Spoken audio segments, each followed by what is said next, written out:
answers. All right, shoot, Dolan.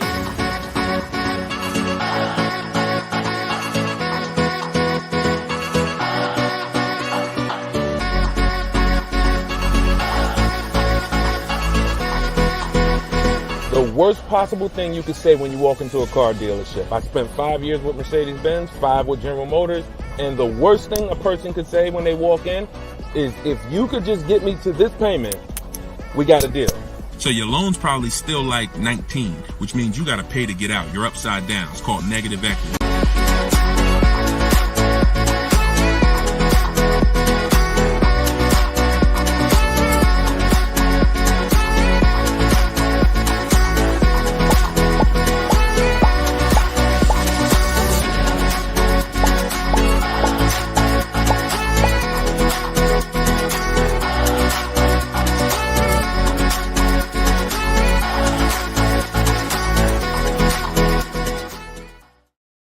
What's going on, everybody? We are officially kicking off episode 1 of Car Shopping Questions and Answers.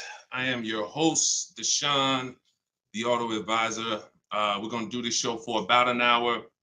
I'm excited to get really down into the nitty-gritty of showing you how you can buy cars, lease cars, and get below market prices. And if you don't know me, I spent 14 years in the car business, 5 with Mercedes-Benz, 5 with General Motors. And now what we do is we devote our time and our energy into teaching you how to car shop with strategy, how to understand the things that you haven't been taught to understand. So we do rapid fire Q&A. And no matter where you're at, I want you to start typing your questions. We're live on 4 platforms right now. And this whole broadcast is going to be sponsored by my new book. It's a digital book. It's called Cars from Home: 7 Steps to Saving Time, Money, and Avoiding Dealerships. There's a link in every single post, so you can get your copy at 75% off for the next 30 minutes. But while we're here, let's go deep. And everything I'm going to be teaching you is going to be out of my book. And all of your questions are going to be answered in one of our 7 steps. So start typing your questions. I got my man Dolan in the background. I see a lot of people on TikTok, but I don't see the questions coming in on TikTok yet. And TikTok, y'all usually are the ones that send the questions the fastest. So let's get these questions up. And so Dolan can start loading them onto the show and we can get down to business. So Dolan, kick us off when you're ready.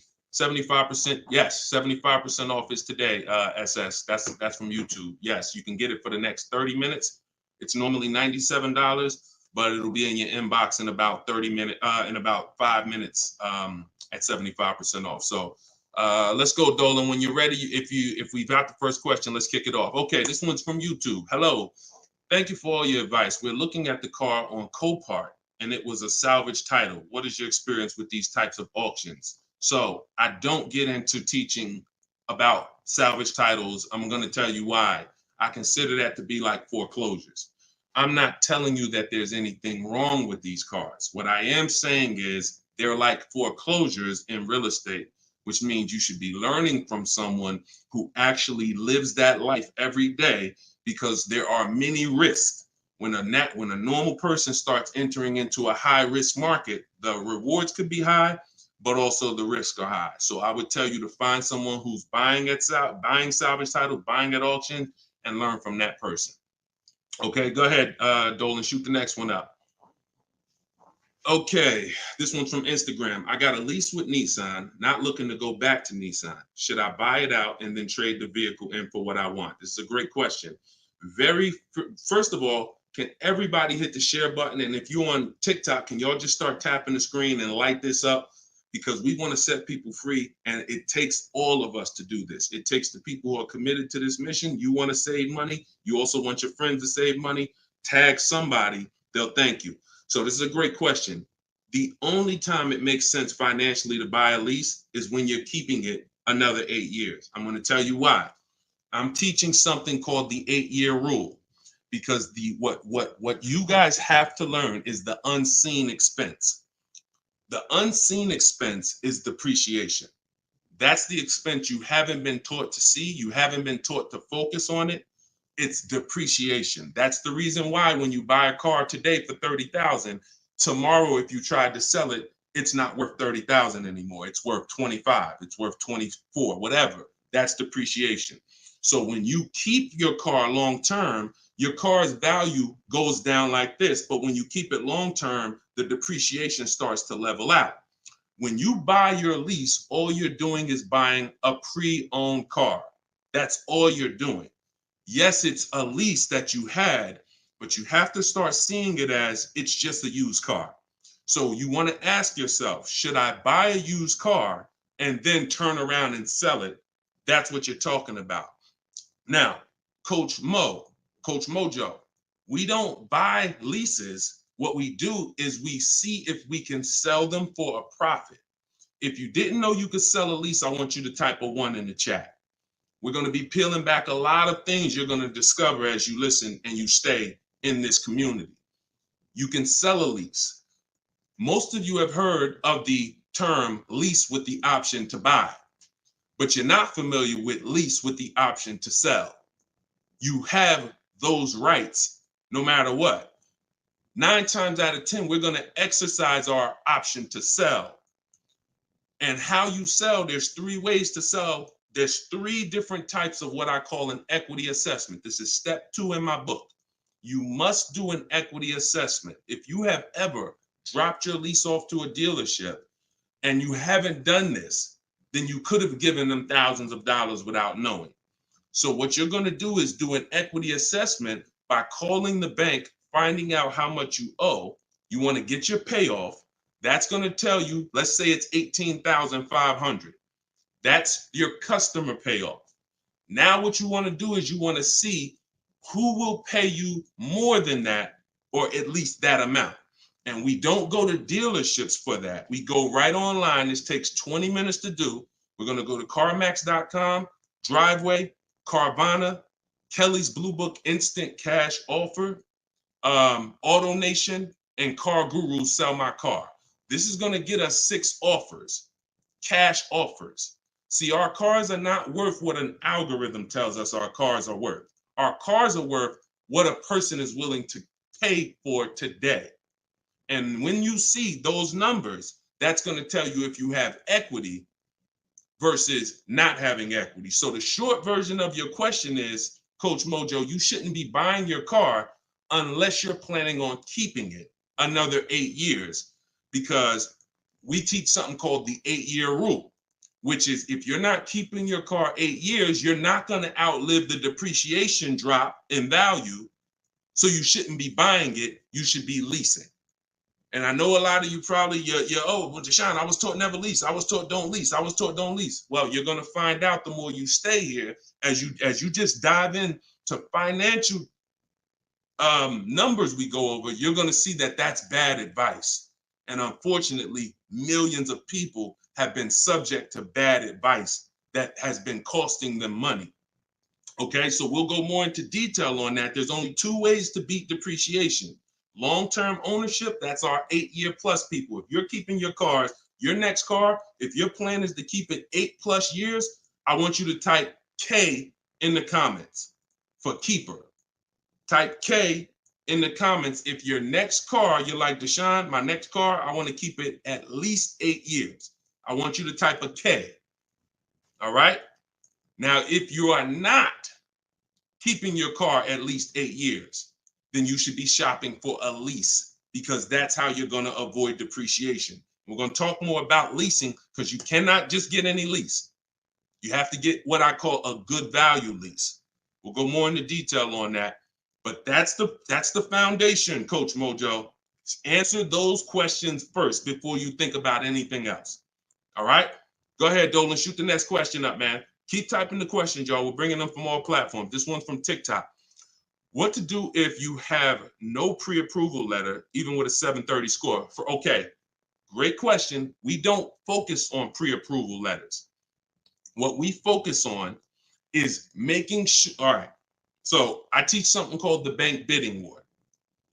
Everything we're going to do from now on is going to be a bid. Could y'all keep tapping the screen on TikTok? I see y'all running the lights up. When y'all keep tapping the screen, what it does is let TikTok know, listen, more people need to get over here, because we're talking about something that everyone needs to hear. So I appreciate y'all. Look, they're running them up. What to do if you have no pre-approval letter. So we were taught always get pre-approved. But here's the problem. People got onto it. Whenever we do something and the public starts moving in a way, the big companies adjust to it and they find a way to infiltrate it. Most of the companies that you're trying to get pre-approved from, that I'm trying to get pre-approved from, their goal is to isolate us. Something called restricted pre-approvals. I'm gonna tell you what a restricted pre-approval is and why we stay away from them. A restricted pre-approval limits where you can shop. We'll approve you, but only to shop with Carvana. We'll approve you, but only to shop with our dealer network. We'll approve you, but only to shop with a drive time dealer. Because a pre-approval is the whole purpose when you learn how we shop, which is to shop wide. When you start seeing to shop wide and get multiple offers and see the entire 100-mile radius within where you live as a huge market where people are competing to sell you a car, you'll start seeing why we never want to deal with a restricted pre-approval. So what we do is we use something called the bank bidding war. The only way, how many people have asked themselves, did I get the best interest rate? Type dollar signs. If you've asked yourself ever, you bought a car and you said, did I really get the best interest rate? Type a dollar sign if you've wondered that. See, the only way to get something we call price assurance, which is to guarantee. See, these are powerful words that I want you to add to your vocabulary when you're car shopping. We need to guarantee that we got the best interest rate. How do we do that? Getting bids. Experian wrote an article. They allow you to have multiple lenders pull your credit with a hard pull and compete and give you rates within a 14 to 45 day period. Now, don't ask me why they say 14 to 45 days. That's the window. I'm going to teach you how to do it in a way where it'll only take you 2 days and you're going to let tons of people run your credit and you're going to guarantee you got the best rate, and it's going to weigh on your score like one hard inquiry. So if one hard inquiry would have dropped your score 9 points, natural. We buy a car, a hard inquiry is going to drop our score. That's natural. But we're going to get 20 hard inquiries and it's going to drop our score the exact same way. This is how it works.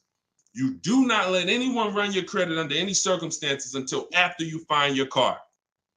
In my book, I have something called the Perfect Budget Calculator. I created this tool. What it does is it's going to tell you, it's going to give you multiple goals. It's going to tell you exactly what car you can afford. It's going to tell you how to be under your max monthly payment.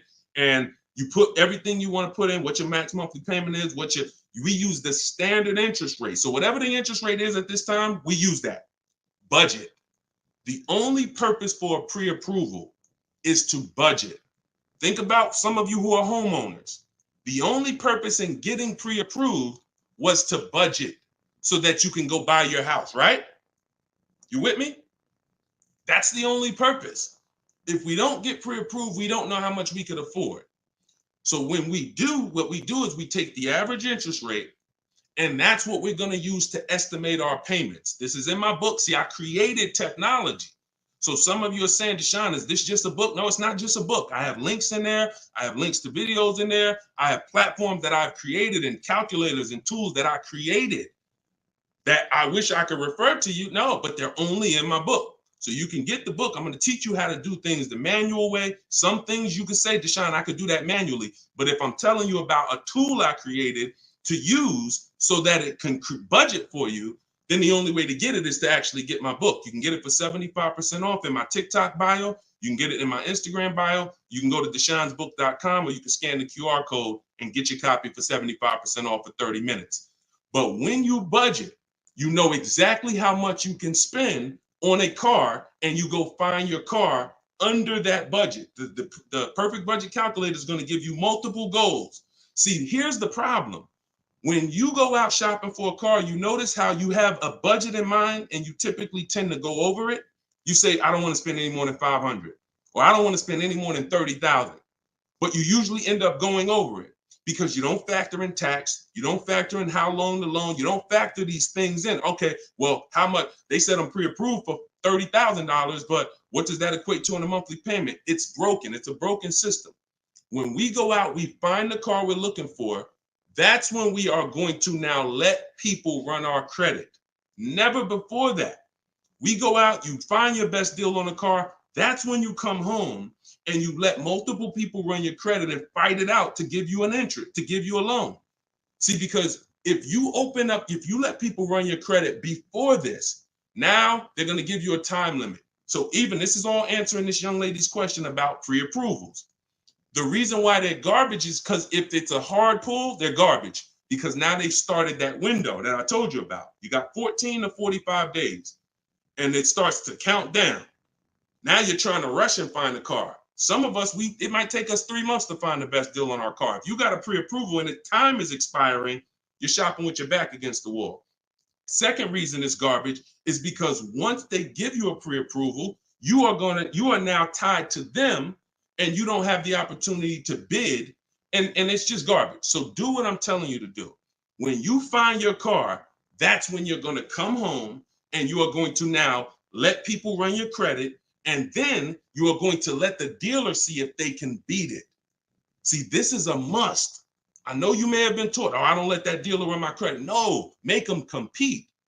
The bad part is when a dealer is trying to give you an interest rate when you have no offer. That's bad. But when you have an offer, that's when he's trying to beat it. And that's a very different thing. You tell him, hey, I got 7.2 from whatever bank. That's the best offer I got. Okay. Now that dealer goes to work with their 7 to 12 bank. Hey, listen, can we beat this? And when he calls you, he's going to tell you one or two things. Hey, good news. I was able to beat that interest rate. In which case, you what? Guarantee you got the lowest interest rate. Or he's going to say, listen, I tried my best. I talked to every bank I got. Nobody could beat that rate. In which case, what? You still what? Guarantee you got the best interest rate. So the only way we're going to be able to do that is with bids. We're going to stop negotiating. We're going to start making people bid. That's what we're all about here. Go ahead, Dolan. Shoot the next one up. I'm going to try to get through these. I'm going to try to give, see, I can't do short answers to some questions. Okay, hold on. Yeah, hold on. Link to 75% off is not working. Are y'all able to click it on TikTok? Let me know on TikTok if y'all are able to access the 75% off. Okay, this one's from YouTube. My credit score is between 500 and 600. Can I still get a nice car? Great question.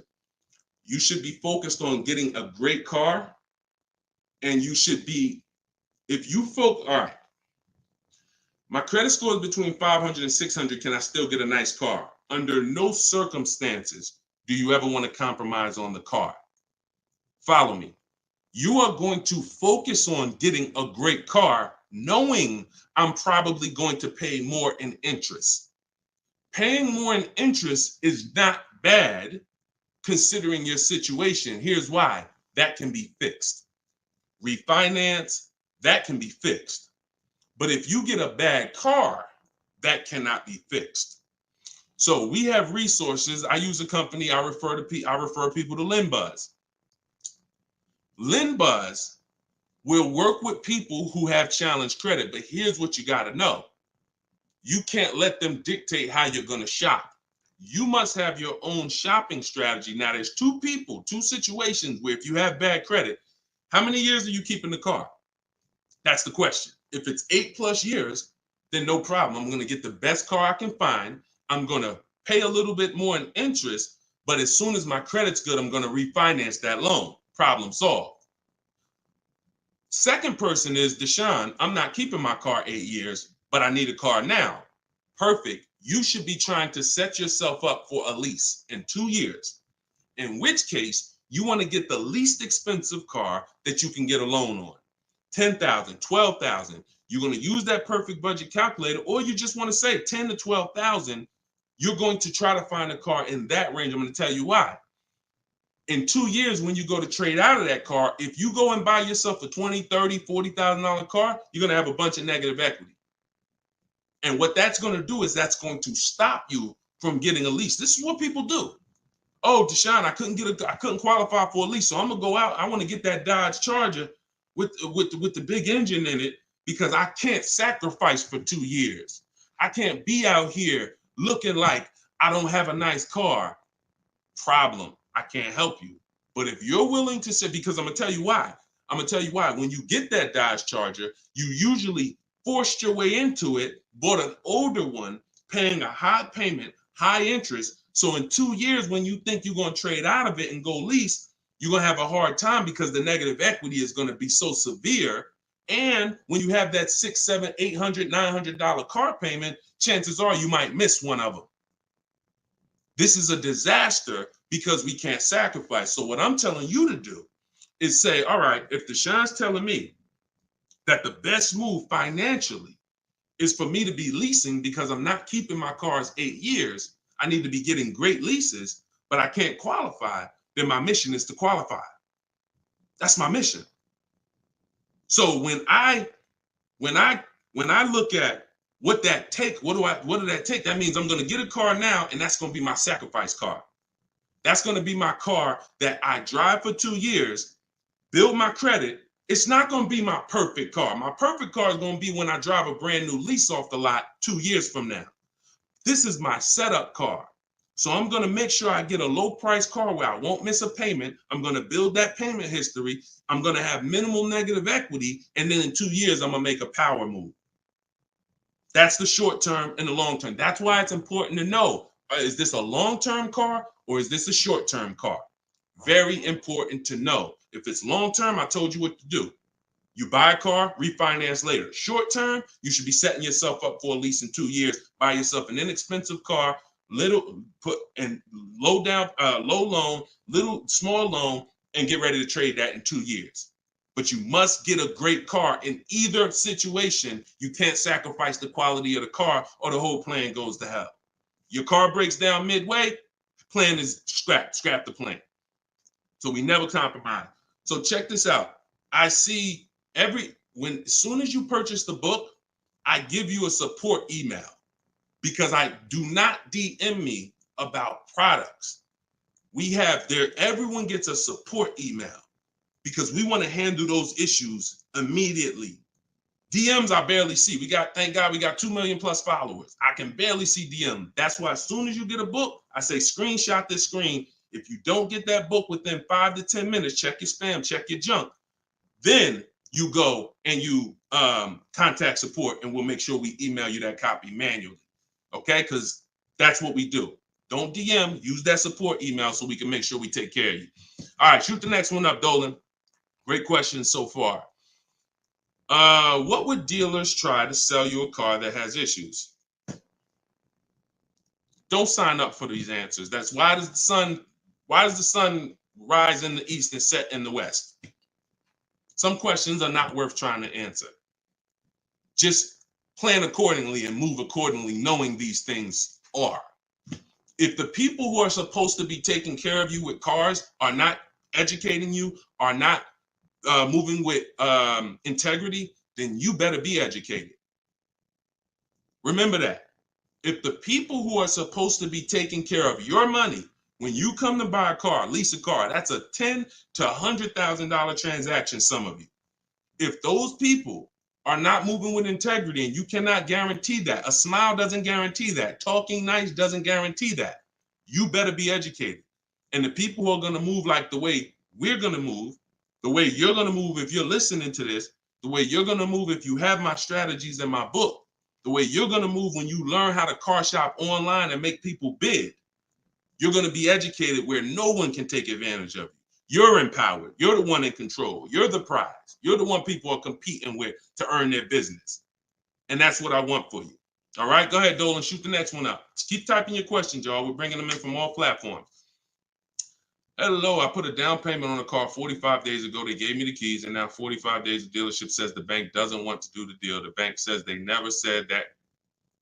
Do I take the car back? Reach out to the bank. If the bank has an account for you, then that account is in stone. If they have your name and they have your name on an account number tied to that car, then it doesn't matter. They could be trying to bring you back and trade that car and do another transaction, which is legit if you fall for it. You get what I'm saying? If you bring that car back and switch it, then let them trade you out of that car, sell you a different car, That's another transaction. But if you have an account number with that bank, then that means that bank is that deal is signed and sealed. That's what you got to make sure, Empress. Go ahead, shoot the next one up, Dolan. This one's from Facebook. I'm about to begin the process of buying a car from a dealership. They're offering me a lowered payment if I go with one of their lenders. Are there any ways to save on this deal? So, have you gotten bids? See, did they look? You were programmed to be loyal to dealers. I'm from the industry. I was in the industry for 14 years. I'm teaching people all around the country. We have over 8, close to 8,000 customers that have used our stuff and used our products since 2021. We have data from all around the country. There is absolutely no way that you're going to get your best deal ever focusing on one dealer. That would be like you going into a supermarket and say, hey, no matter what the price of this item is, I'm only buying it from this brand. Or you saying, oh, I'm gonna buy a TV. No matter what I'm just gonna walk into Walmart and whatever the best price on the TV is that I see, I'm just gonna take that. I'm not gonna look online, I'm not gonna look on Amazon, I'm not gonna look on Best Buy. I'm just gonna walk into one store committed to try to get a deal with that store. That's the same thing you're doing. Could y'all keep running the likes up on TikTok, keep tapping the screen? If you're getting value out of this, I appreciate it. We don't do that anymore. That is a recipe. And look, I'm going to tell you something, and I hope you don't take offense to it. Our grandparents shopped like that. In what way in 2024, 2025, almost, 20 years, 30 years after the internet's being invented, you're still shopping like our grandparents shopped? Does that make sense? It makes sense when you're like, yeah, Deshone, that's what I'm doing. But it doesn't make sense in the grand scheme of why am I doing this? It's because that's what you were taught to do. That's why I represent unlearn, relearn. You can't win with what I teach unless you're willing to scrap all that bad knowledge. We don't buy from one dealer.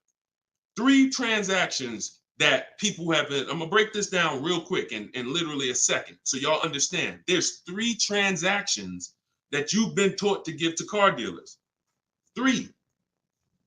Buying your car from them is one transaction. Who you get your loan from is another transaction. Who you sell your old car to is a 3rd transaction. And many of you have been taught to give the dealer all 3. Meanwhile, there are people who only want to give you a loan. They don't sell cars. They want to compete for your loan. There's other people who want to buy your old car. They don't sell cars. They want to buy your old car. Y'all get what I'm saying? Type a Y for yes, if you're understanding that you have to start breaking these transactions into their own transactions. You can't maximize and guarantee you're getting your best deal mixing 3 transactions or 2 transactions into one. You can't do it. We're breaking them up. And now once we break them up, how do we guarantee we get the best offer in each one? Bids. So you understand? So what we're doing is we need to see our old car, our old lease, our old car that we have that we're replacing. Who I'm going to sell that car to is one transaction. And whoever's going to win the bid gets the car. Who I'm going to get my loan from, that's another transaction. And whoever wins the bid gets my loan. Who I'm going to buy my car from, that's another transaction. And who's going to win the bid gets the car, gets to sell me the car. And we do this in 60 minutes. See, what you're going to see, watch this. Let me show you Frina. Frina just picked up her Jeep last week. Look at the deal she got. This is why you're never going to get these deals walking in the dealers. You're never going to be able to guarantee your best deal walking in the dealers. You're going to sit at home and be in control. Look at Frina's deal. She said, look, I'm a proud graduate. Cars from Home that's our video library. And, like I said, I coach people all around the country. She said, I picked up this baby yesterday. Look at the date.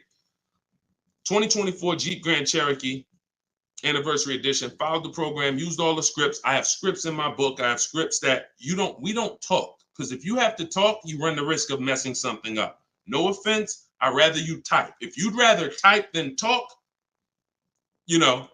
Type of 1.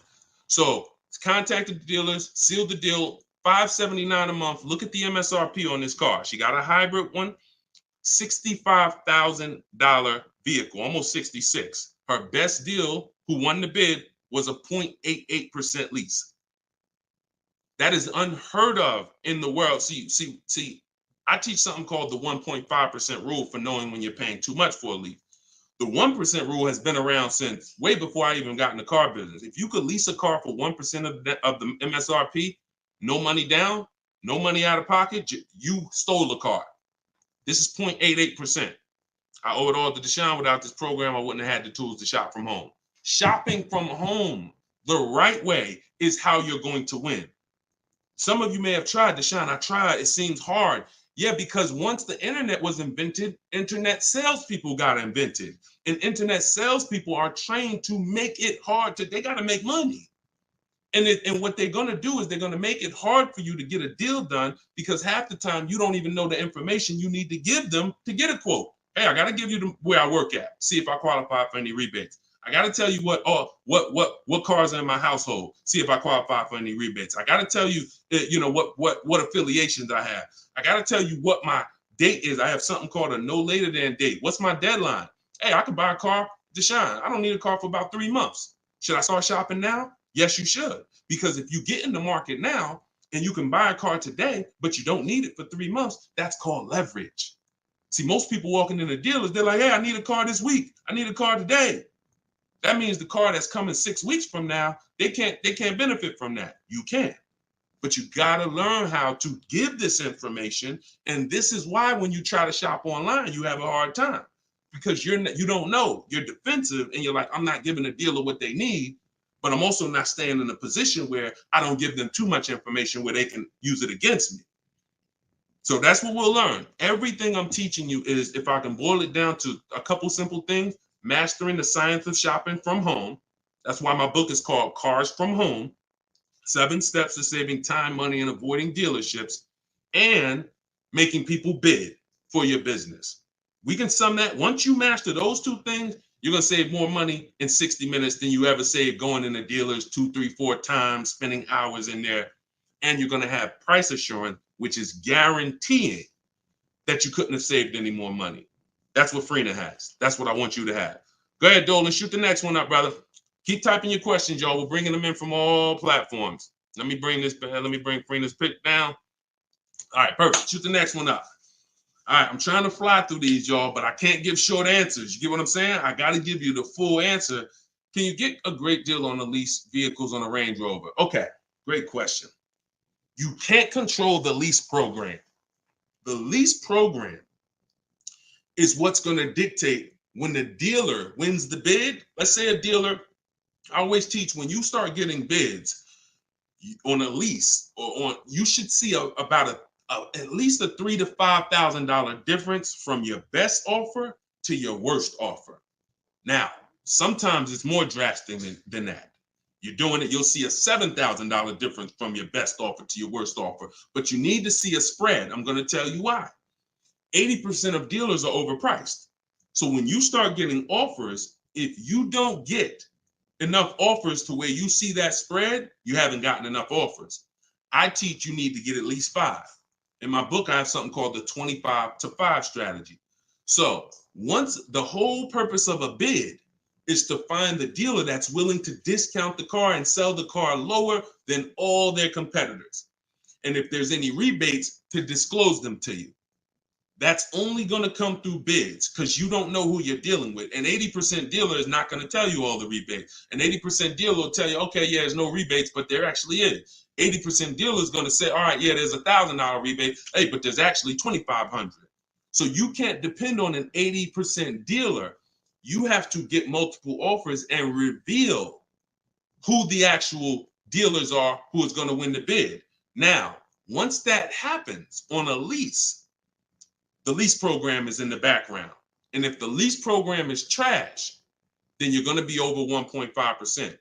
And over 1.5% means the payment you're paying, when it's more than 1.5% of the MSRP, that means you're paying too much for a car you're giving back. See, I was concerned to start making lease videos because I knew when people started finding out how good leasing was, they were going to just go into dealers and say, hey, work me up a lease. Problem with that is, if you don't know how to get a great lease, you're going to get a bad lease, sign up for it, and it's still going to be better than your history of purchasing. So you're going to think you won, but you left thousands of dollars on the table.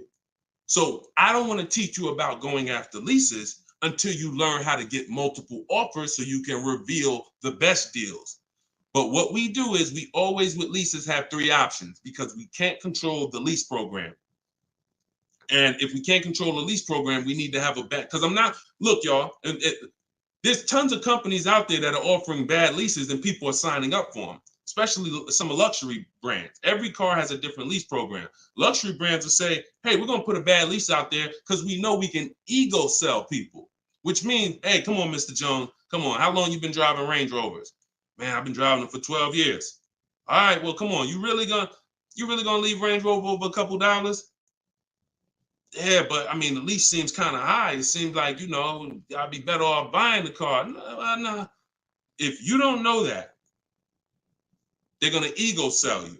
So until people stop signing these bad leases, we are not going to get to the point where some of these banks say, all right, we got to stop with the bad lease deals. Now, conversely, opposite end, there's phenomenal lease deals out there. Like Yusufrina. I'll show you a couple more before we jump off the show. So it's harder to get a great lease deal because there's a lease program. It's easy to get a car if you're buying brand new through bids. Easy to save thousands of dollars. But we can't dictate the lease program. And we're not going to sign I will never say to you, sign a bad lease. Dealer will tell you, oh, look, I'm beating all my competition. Phil, man, look, I'm saving you like $6,000. Man, I wish I could lower the payment, but the lease program's not good. That's okay. That's why it only takes us 60 minutes to get these quotes. We don't want to spend hours to find out it's a bad lease program. We pick a car, we get our bids. Within 2 days, we're going to know if it's a bad lease program, in which case we move to our Plan B vehicle. Okay? So everything I'm teaching is out of my new book. It's called Cars from Home. It's a digital book. It's called Cars from Home, 7 Steps to Saving Time, Money, and Avoiding Dealerships. Your goal is to master the science of car shopping from home and to start making people bid for your business. All right, that's everything it's going to show you in 7 steps, and you can get it for 75% off in my TikTok bio, or you can get it in my Instagram bio, or you can get it in my you can go to deshonsbook.com or scan the QR code. Go ahead, Dolan, shoot the next one up. This one's from TikTok. How do I get out of negative equity? 3 options for negative equity. That's it. And after I tell you these 3 options, I need you to know the cause.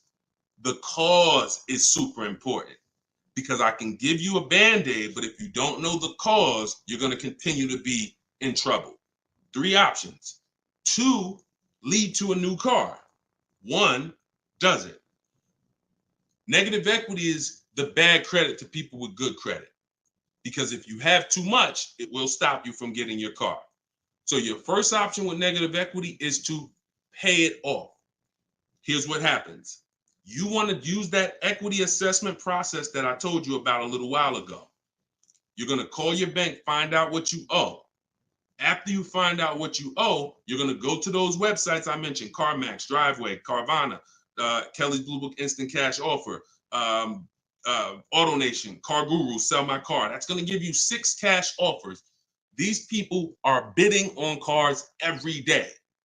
They usually put their best offer out there. In 30 minutes, you'll have 6 offers. They pay more than dealers on average. In fact, 2 or 3 of those bids you're going to get are actually from dealers. So it's a nice mix of offers. 3 of them are from online car buyers, CarMax, Driveway, Carvana. 3 of them are from car dealers, local car dealers. So it's a nice mix, but they're bidding. That's going to lead to the least amount of negative equity because remember, when you get bids, you're getting the most value. You're getting the most savings. You're getting the most money when you are getting bids. So let's just say you pull your payoff in at $16,000. Your highest bid is $14,000. That means you have a $2,000 negative equity gap. You are much better off coming up with the $2,000 and paying that car off and going into your next transaction clean. That is the best way to go. Because now, if you can't do that, I'm going to tell you why it's the best way when I tell you the second way to get out of negative equity. If you can't pay the difference, then that means you must bring that car. You can't do a separate transaction with that car because you need the dealer who you're going to buy the car from to wrap the negative equity into the new deal. They are still going to win the bid. You must, in all cases, only deal with dealers who won the bid. But once they win the bid to sell you the car, now when you come to them, you're going to now bring your old car into it and see what it's worth to them. When you see what they can pay for it, you're going to see in most cases, it is not going to be the highest number you got from the online buyers. So if the online buyer's highest number was 14, maybe that dealer can only pay 12,200, 12,500. And you might say to them, hey man, but CarMax was offering me this. They're not going to be able to match it in most cases. It's just not possible because they can't win both bids. If you start buying cars for the most money, selling cars for the least money, it won't take you long to be out of business.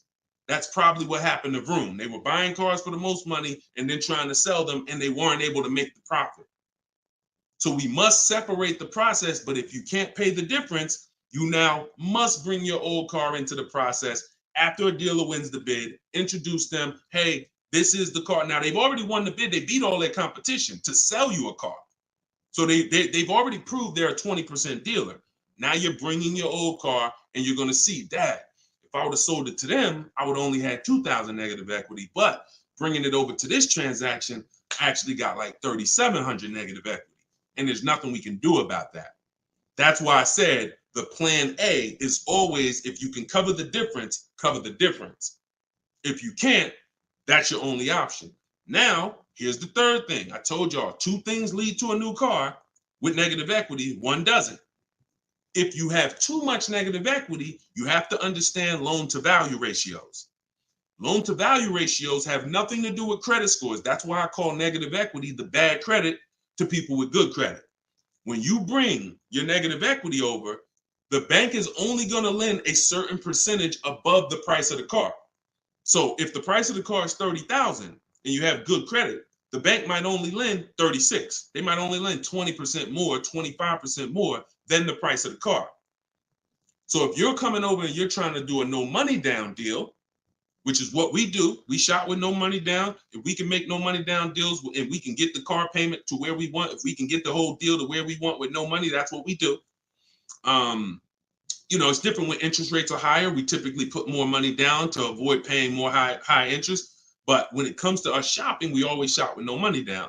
So if you're trying to do a no money down deal and you are trying to bring all this negative equity over and trying to not just finance the price of the car, but the tax, the fees, and negative equity, you run the risk of blowing out the loan to value ratios, in which case you're not going to be approved. You could have a 900 credit score. They're going to tell you you got to put money down because you can't finance all that negative equity. So it depends on how much.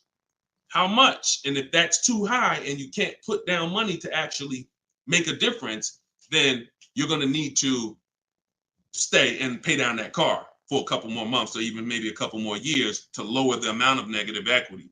So that's how you get out. That's all in my book. 3 ways to get out of negative equity. But what you got to know is the cause. Only legitimate reason for negative equity is because you had an emergency and you had to switch cars. Now, if we go by things that can be prevented, like Deshone, I bought a car, it's breaking down. Well, that means you bought the wrong car. We can prevent that with knowledge. Now, if you say, Deshone, I just wanted a new car and I switched it, that's costing you. And because you don't understand leasing, see, 90% of the time, 10% we give to emergencies. Deshone, man, I had a sedan, then I had twins, I had triplets. I need to get an SUV. I got to switch the car. Understood. Legitimate reason. Switch the car, stay in it long term, pay off, and keep the car. But 90% of the time is you don't understand leasing. And you buy your cars, you take out 5, 6, even God forbid 7-year loans, you switch these cars in 3 years, 4 years, you always have negative equity and you're overpaying by thousands of dollars. That's the cause. That is the cause. I've been doing this since 2006. The reason for most people, most of your negative equity is because you haven't learned the lease yet and you're buying cars, but you're a short-term person. All right? And the more you stick around here, the more you'll understand why that's a mistake. If you get my book, you'll understand, oh, I've been doing this wrong. I was taught this. I don't blame you. You were taught that. But when you learn, when you do better, when you know better, you do better. And that is my goal, is to make sure you know better. My pleasure, Reggie. You said thank you for everything. My pleasure. Absolutely. Everything I'm teaching y'all is out of my new digital book, Cars from Home, 7 Steps to Saving Time, Money, and Avoiding Dealerships. You can get your copy for 75% off as part of our launch in my TikTok bio, in my Instagram bio, or you can go to deshonsbook.com. There's a link in the comments, or you can scan the QR code if you're watching us on the television, and you can get your copy for 30 minutes. Once that timer expires, book goes back up to $97. So get your copy before the timer runs out. Go ahead, Dolan, shoot the next one up. All right, this one's from YouTube. Appreciate all of your content. Thank you. We are looking to buy our teenage daughter her first car. Is there any downside to purchasing outside of a name franchise dealer? No, if you do your due diligence, because there's 100,000 plus used car dealers in the country. Let's assume 80% of them are trash. As long as you are sorting, when we shop for used cars, and you want to ask yourself the 8-year rule question. If you're not keeping this car, if you don't think your daughter's keeping this car 8 years, then you should be shopping for a lease for her. Now, if you say the only difference, there is one exception to the 8-year rule for those of you who are buying inexpensive used cars. $10,000 used cars, $7,000 used cars, that's different.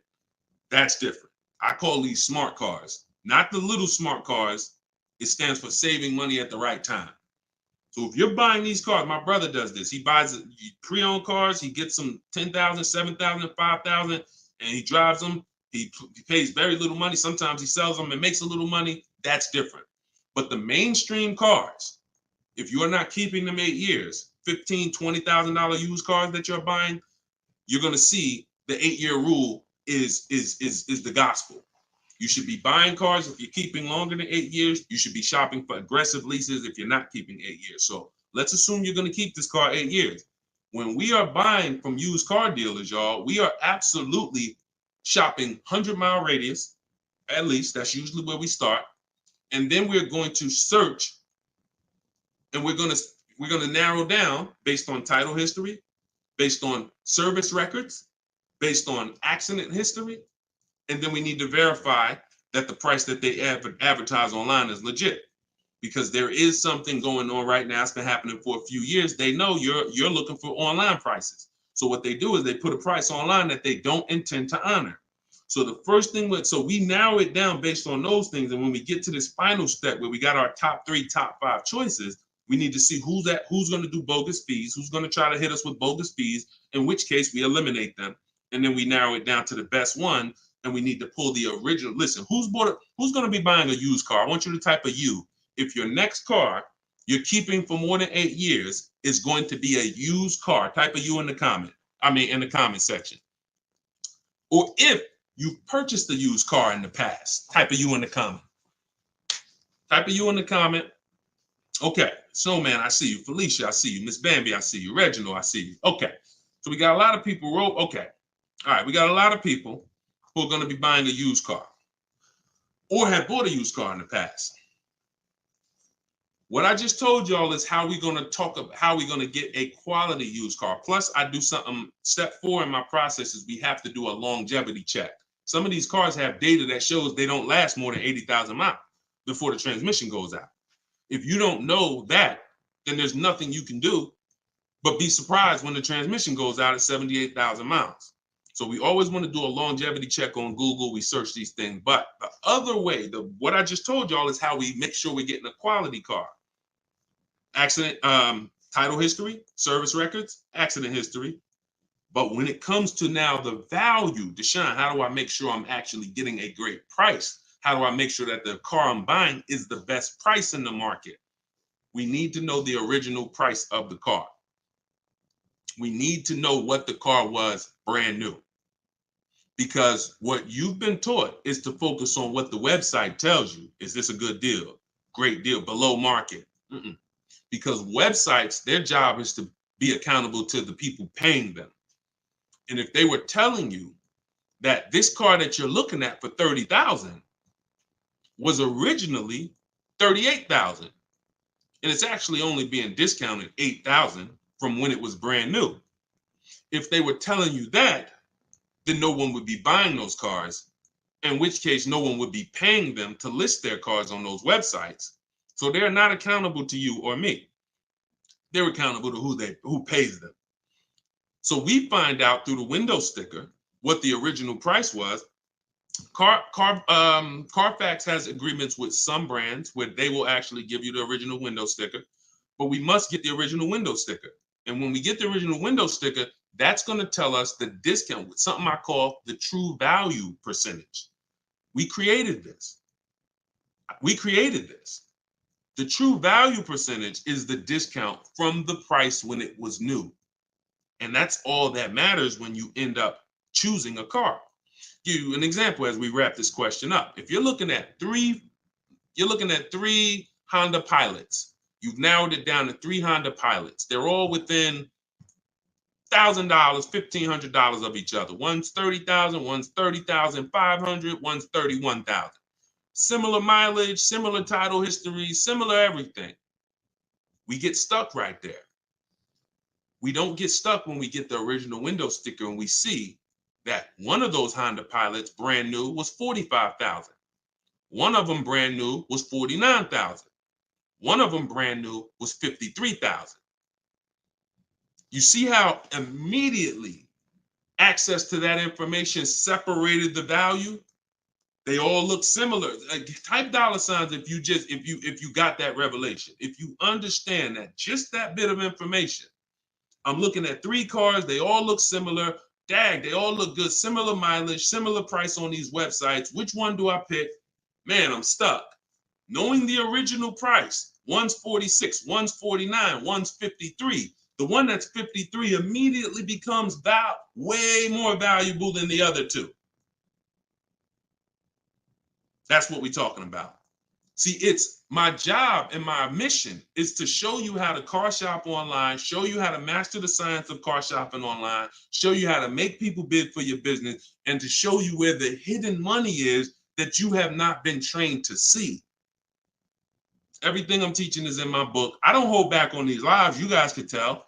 But if you're like Deshone, I want all this information in one place. I want to be able to use this as my car shopping Bible for the rest of my life. Digital book, Cars from Home, 7 Steps to Saving Time, Money, and Avoiding Dealership is in avoiding dealerships in my TikTok bio, in my Instagram bio, and it's 75% off as part of our launch. Get your copy, use it, and win. All right, let's go, Dolan. Shoot the next one in. Great questions today. Let's go. Keep typing them, y'all. We're going to try to get through as many as possible. How many miles can you drive a leased vehicle? Great question. Many of you were taught that you have to take what they give you. Or some of you were taught they only do 10,000 miles a year on a lease. All of that was bad information.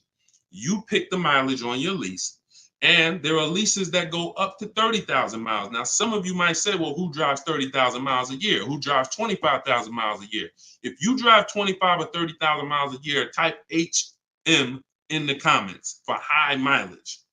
So when you think about that depreciation curve that I told you about, your car's value normally, if you're a normal driver, your car's value goes down like this. If you're a high mileage driver, your car's value goes down like this. And so the mission is always to avoid the unseen. This is the unseen expense. I want you to always keep this in mind, because as long as you keep this in mind, buying versus leasing is going to be paramount to you, because you want to avoid this. If you're buying cars 2, 3, 4, 5 years, switching them out, you're switching them out when they're losing the most value. But long term, the value cools off, the depreciation levels out. You don't lose as much value over the years. Some of you have cars that's been outside for 8, 9, 10 years. That car is going to be worth about the same amount it's worth today, a year from now. You've won. That's the goal, to get to that level. If you're buying, if you're like Deshone, I'm not keeping a car 8, 9, 10 years. I'm not going to ever reach that level. Then you should be shopping for leases to avoid the depreciation hit. So when it comes back to 83rd degrees question, you can tailor a lease up to 30,000 miles a year if you want. And here's where I learned this. I was a manager at Hyundai for 6 weeks. Guy came in. He was returning his lease on a Hyundai Sonata. I was doing the lease return for him. And I said, hey, you leased this? He said, yeah, I always lease. I'm in sales. I'm on the road every day. I used to buy my cars. And, you know, I would have a bunch of negative equity all the time. I was just losing thousands of dollars every time I went to replace the car. It wasn't worth what I owed on it. And I just kept rolling over. I stopped doing that when I found out about leasing. Now, same time he's telling me this, I know that I've also sat with people who came in with high mileage with 10, 15 grand of negative equity. So what he's telling me, I've experienced. And I'm trying to help these people and dig them out of this hole and help them get another car, but they have a ridiculous amount of baggage from the old car. So he told me that, and I saw his payment. And I said, man, this payment is only like $175 a month more than a really good deal on a regular lease. And so from then I understood. I'm going to teach people that you need to understand, if you get a great lease deal and then you bump the mileage up from 12,000 to 22,000 or whatever you need, you're going to pay thousands less than if you bought the car and just took that depreciation hit. You bring that car back with 75,000 miles in 3 years, the car is worthless, but you still owe $17,000 on it. That's the difference. So leasing mileage, you pick it, and you can customize it up to any amount. But we always shop for 12,000 miles a year. Always. We don't shop for high mileage leases. When we get our quotes, if you're using what's in my book, the 25-to-5 strategy, we get our quotes with 12,000 miles a year. And once somebody wins the bid, then we convert the bid. We tell the winning dealer, hey, could you show me what the payment's going to be with 18,000 miles a year? And then we customize the lease. If we're going to do any down payment, we always customize after we've identified the winning dealer. Great question. Great question. Go ahead, Dolan. Shoot the next one out. Great questions today. All right, keep typing them, y'all. What advice would you give a first-time buyer who doesn't want a car note? Then go save up your cash and go get the best car you could afford. But why is it we always, Whitney, just send an email to support. If you're having trouble getting your book, just send an email to support. We'll send you a copy manually. Oftentimes it's a little one letter is different in the email. So that's why as soon as you purchase, I always give you that support email so that we can make sure you get your book. Okay? But what advice would you give to a first-time buyer who doesn't want a car note? Save up your money, get the best car you can afford. But here's what I want to ask you. Why is it that the only time we want to avoid a monthly payment is with a car? We don't say to the electric company, I don't want a monthly payment. We don't say to the water company, most of us who are buying a house, we have a mortgage. Most of us who are renting, we pay rent every month. Why is it that the only thing that we say we don't want a monthly payment on is a car? Why? Now, I'm not telling you paying cash for cars is bad, but I'm telling you that if you're dealing with a mindset that is, I'm going to pay cash and save up and get a car that is less than a quality car because I don't want a monthly payment. So I'm going to get a car, save up, scrape together some cash and get a car that is less than I could actually get if I used a little leverage, little loan. See, there's something called over leveraging. I'm going to take a 7-8 year loan to afford a car. That's called over leverage. That means you're trying to get a car that you truly can't afford, but you're going to use the bank's money to actually do it. That's over leverage. That's like going in and saying, hey, I'm going to get a 50-year mortgage because I don't want to buy a $300,000 house, $400,000 house. I want to buy a $600,000 house. So I'm going to get a 50-year mortgage so that I could afford the monthly payment. When you do this, there's, again, cash buyers. Nothing wrong with that. But I'm concerned with the mindset, the reasons why. Because the reasons why it makes sense to pay cash is to avoid the interest if interest rates are high. 7, 8, 9%, you want to pay cash? Great. But there are people who come into the dealer. I was blessed to work in some very affluent towns, white collar and blue collar towns. So I had people making 30, 40,000 a year. I had people making 30, 40,000 a month. And what was interesting to me is those who were able to afford paying cash for the car could write a check, because when I would ask them, how are you going to pay for the car? They would ask me, well, what are the rates?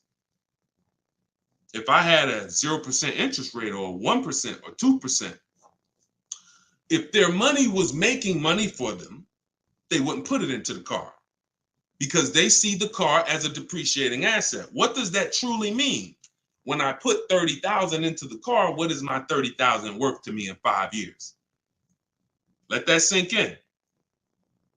Anybody who's paying cash for a car, if you're bringing money out of stocks where you're getting 8%, 7%, 10%, bringing it out of real estate where you're getting 10%, 12%, 15%.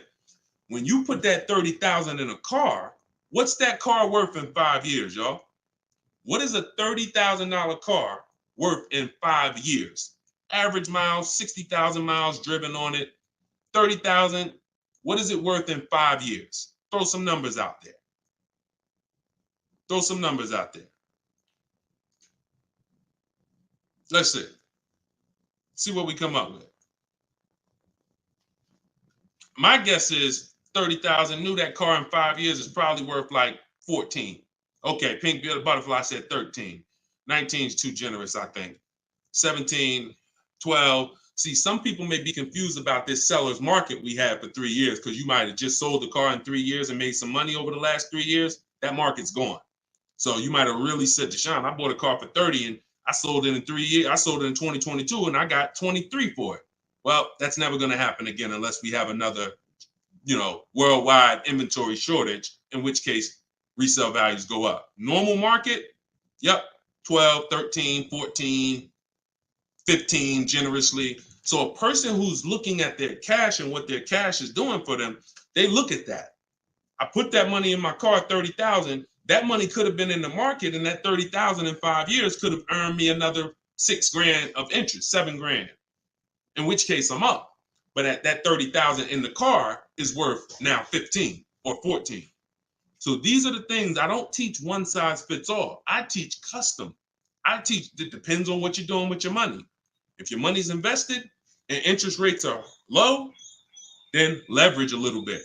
If your money's not invested and you're like, Deshone, I got my money in the mattress, I got my money in the bank, I'm not really doing anything with it. All right, pay cash, keep things low. Keep things low. If interest rates are high, pay all the cash, higher down payments, get the loans out of here faster. That's why, see, one size fits all car buying advice, I hate. That's what has failed you. This one size fits all formula. Everyone should do this. Everyone should pay cash. Everyone should get a used car. That one size fits all, no one should lease.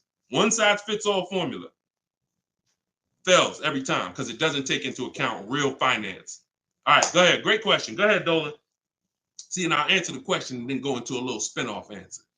All right, this one's from Instagram. If I want to keep my car for 8 years, should I finance the car? Absolutely. The goal is to get the best car and the best value.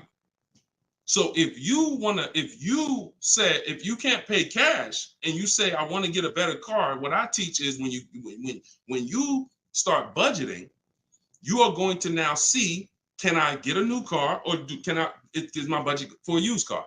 The goal is to get everything you need. And really, if you could get everything you want, even better. What's the difference, Deshone? Well, needs is I gotta have 3 rows because I got 4 kids. Needs is I need a car that has enough power to get me on the highway because I'm on the highway a lot and I can't have an underpowered car. That's a need. A want is I want the leather, I want the big sunroof. So you must get all your needs at all times. You cannot sacrifice needs. I want y'all to put these two things into very important buckets, needs and wants. Needs and wants is the goal. Once the budget gets compromised, once you get out there, if you see I can't get the car I want with everything I need, everything I want, the wants have to scale back. The wants have to scale back, not the needs. I had a woman walk in the Mercedes when I was there, and she was like, hey, I want the big truck because I got kids. I need the 3 rows. And once we worked out the deal and the numbers, she saw the numbers and she was like, oh, that's above my budget. But what about the 2-row one? What about the smaller one? I said, didn't you say you need 3 rows for the kids? Yeah, you're right. You're right. See, she's about to take a need out to get a want. Does that make sense?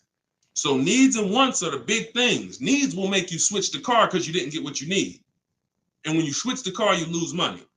So when you didn't get what you need, you will switch the car and lose money. If you didn't get what you want, that's easier to bear.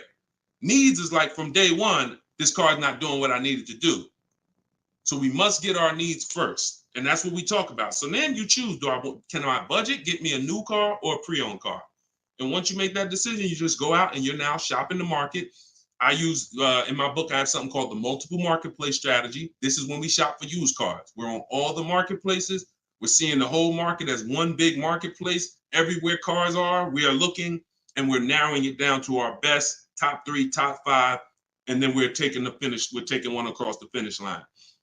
You can't get below market deals on a used car until you see what the market is. See, let me go deep on this for a quick second.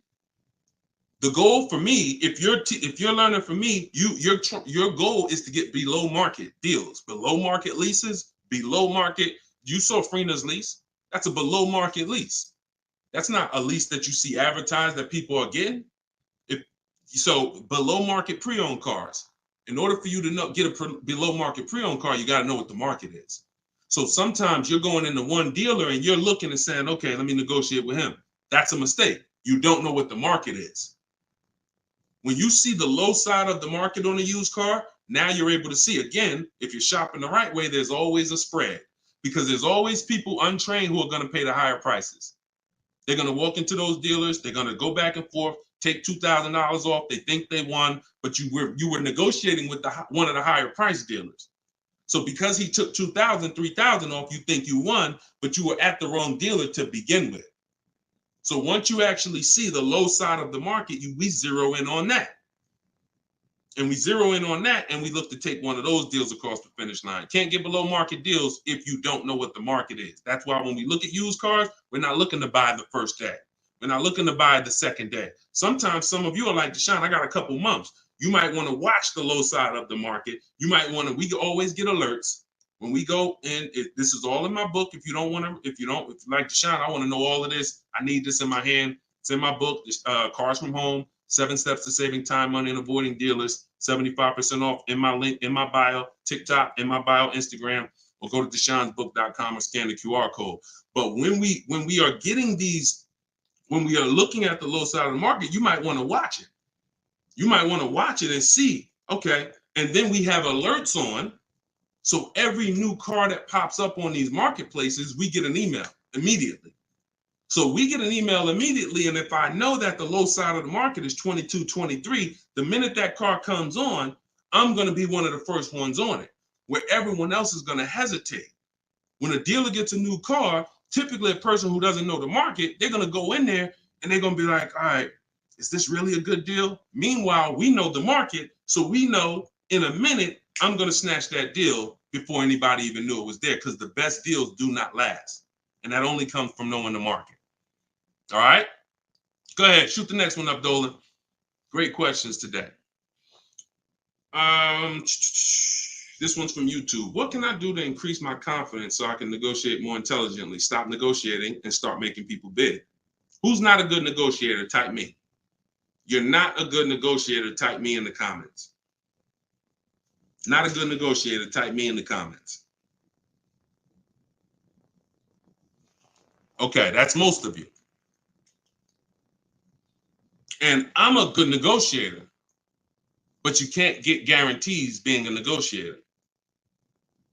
Pay attention to what I'm saying. I'm a good negotiator. I did it for a living, but I can't guarantee the lowest price negotiated. The lowest price only, the guarantee of the lowest price. I could be a good negotiator. Negotiator is always going to leave wondering, if you go back and forth with somebody, back and forth, back and forth, back and forth, you always leave wondering, could I have gotten a little more? That's not a guarantee. That's not price assurance. Bids, guaranteed, because I'm getting 5 to 7 offers. I'm having, in my case, I teach the 25 to 5 strategy. We're connecting with 25 dealers. We're getting 5 to 7 bids. Whoever wins the bid, wins. That means you beat 25 dealers to earn my business. That means I guarantee that I paid the lowest price and I don't have to talk. That's why in my book are scripts, online scripts. That's the one part that I can't teach you. I can't teach you. It's not that I'm holding back. I can't teach you what my scripts are that are copy and paste. When they say, hey, when can you come in? My script says, hey, well, I'm actually going to be handling my whole transaction online. Oh, actually, well, we don't quote online. Okay, that's not what other dealers are saying. Should I remove you from my list? See what I'm saying? When we're copying and pasting and we know what to say to everything they're going to type, now we move things forward. We keep it on our agenda. This is all in my book, in my video library. This is what the people who have learned from me for the last 3 years have been doing. That's why you see people like Frina. That's why you see people like Pierre, got himself. He came in, got a 22 CX5. Very big thanks to Deshone the Auto Advisor, educating and empowering me to control the entire purchasing process. The perfect budget calculator really helped me figure out what I could realistically afford. With the true value percentage, we talked about that earlier in the show. Everyone purchasing a used car, true value percentage is what we use to make sure we win, price-wise. I spotted the best deal, 6 similar listings, saved over 20% off the original MSRP. I also shop for my own financing. See how we break these transactions down?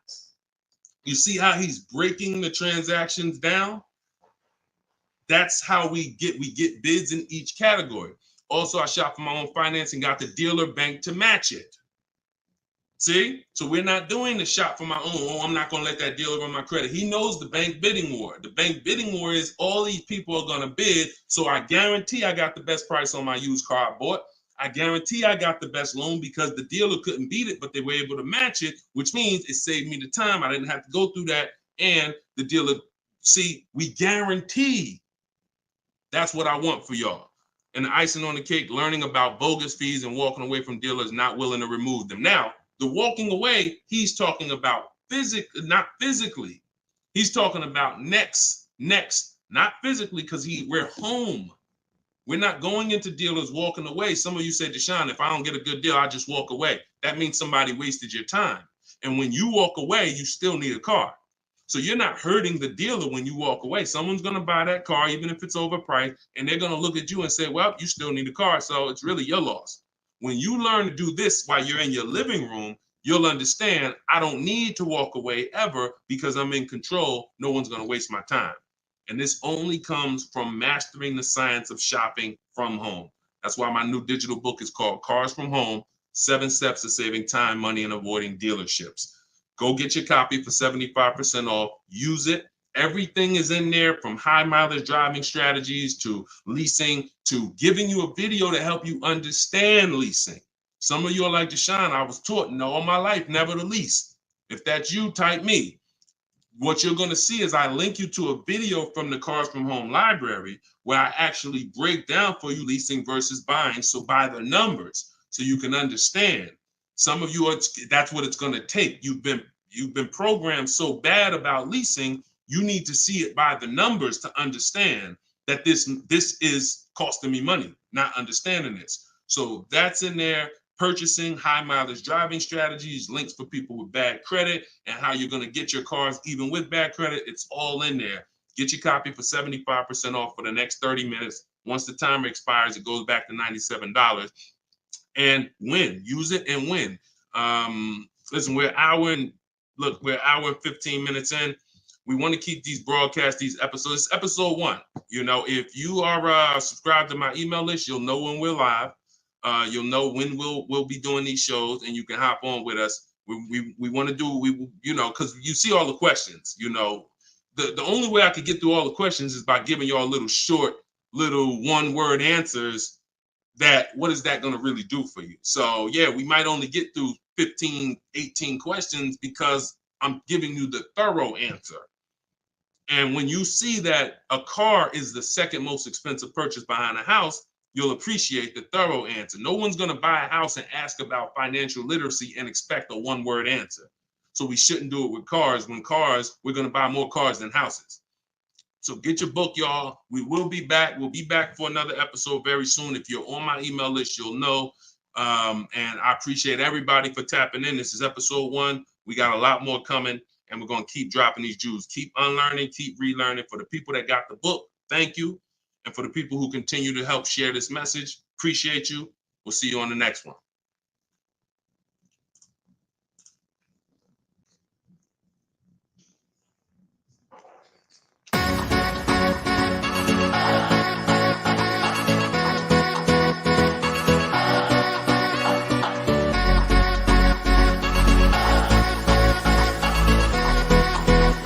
The worst possible thing you could say when you walk into a car dealership. I spent 5 years with Mercedes-Benz, 5 with General Motors, and the worst thing a person could say when they walk in is, if you could just get me to this payment, we got a deal.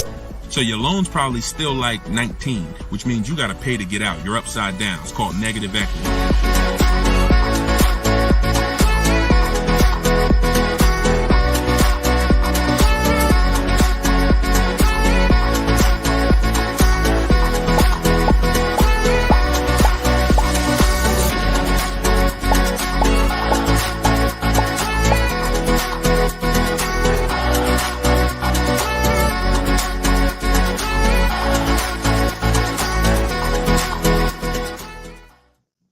What's going on, everybody? Welcome. How's audio? Give me a 1 if audio's clear. Welcome back to Car Shopping Questions and Answers. This is episode 2. I'm your host, Deshone the Auto Advisor. We do these live shows to make sure you know the secrets, the science of car shopping online the right way, and know where the hidden money is. I spent 14 years in the car business with Mercedes, General Motors, and 4 years running my own brokerage, and now the mission is to make you smarter, make you better, help you pay less than everyone else for cars in less time shopping from home. So this whole show is sponsored by my new digital book. It's called Cars from Home, 7 Steps to Saving Time, Money, and Avoiding Dealerships. And you can get your copy for the next 30 minutes at 75% off in my TikTok bio, in my Instagram bio, or you can click deshonsbook.com or scan the QR code. So type your questions in, Dolan, shoot the first one up. We're going to be taking them from all platforms. And if y'all could start tapping that screen on TikTok to shoot those likes up, I appreciate it. So this one's from Instagram. Does it make sense to buy a car from another state to get a better price for the car? Great question. When you start shopping and getting multiple offers, you're going to see most of your best deals are going to come from dealers far away.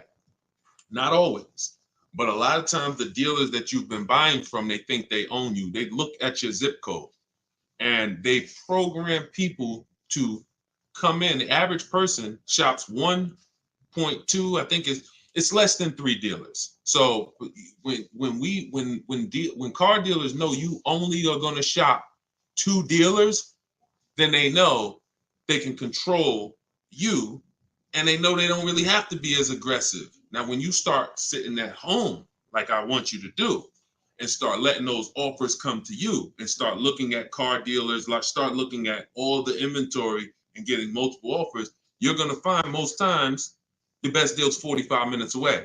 Your best deal's an hour and 20 minutes away, because those people are trying to beat their competition. So you're going to you get used to that. You're going to step out of the local business and you'll get used to actually getting your best deal. Here's the saying. We'll wrap this question up with this saying. You buy your car from who makes you the best offer, AKA who wins the bid. If you're new here, we make people bid for our business. The more time you spend with me, you'll never negotiate again. You'll start making people bid. And the second part of it is you service your car where it's the most convenient. You service your car where it's the most convenient. You buy your car from who makes you the best offer. All right. Great question. Shoot the next one in, Dolan. Everybody keep typing your questions. I see you. I see you on TikTok. We're going to bring questions in from every platform. Go ahead. This one's from Instagram. Should you buy a car from a rental car sales place like Enterprise or Hertz? First of all, that would be low on my list. They'd have to, and look, I'm not telling you anything's wrong with that. What I'm telling you is that should be low on the list. When we're looking for used cars, rental cars should be low, and they got to be better priced than the cars that are not rentals. So I'm not going to Enterprise looking for what they have. I'm going on market. We use 8 marketplaces, y'all. When we shop for used cars, I have something called the multiple marketplace strategy. Multiple marketplace strategy is like it's you going everywhere, looking everywhere that used cars are. Example, if you were buying a TV, would you walk into Walmart and just say, all right, let me just look at this TV y'all got. All right, y'all want $1,000 for it? No, you would be online looking at Walmart.com, right? Amazon, Best Buy, and any other website with a TV, right? Type right if that's the way you would shop. You'd look at someone who just walked into Walmart and say, why are you shopping like that? You see, so we bring the same things to car shopping. Same things. You're going to stay at home and you're going to go on these websites. CarMax is in the running. Carvana's in the running. None of these people we buy from exclusively, they must win the what? Let's go. Type fast. I want to see y'all typing. I want to have this conversation with y'all, but you got to type fast. They must win the bid. So CarMax is there. Driveway is there. Carvana's there. Cars.com is there. Auto Trader is there. Car Gurus is there. We even look at eBay Motors. So everywhere they're shopping, they're putting inventory. That's where we're looking. Now, if a rental car place has their inventory listed there, then they're in the runnings. If they have their inventory listed on their little website and they just want to sell local people these cars, no, we're not interested. We're not interested. Great question. Go ahead. Go to the next one, Dolan. This one's from TikTok.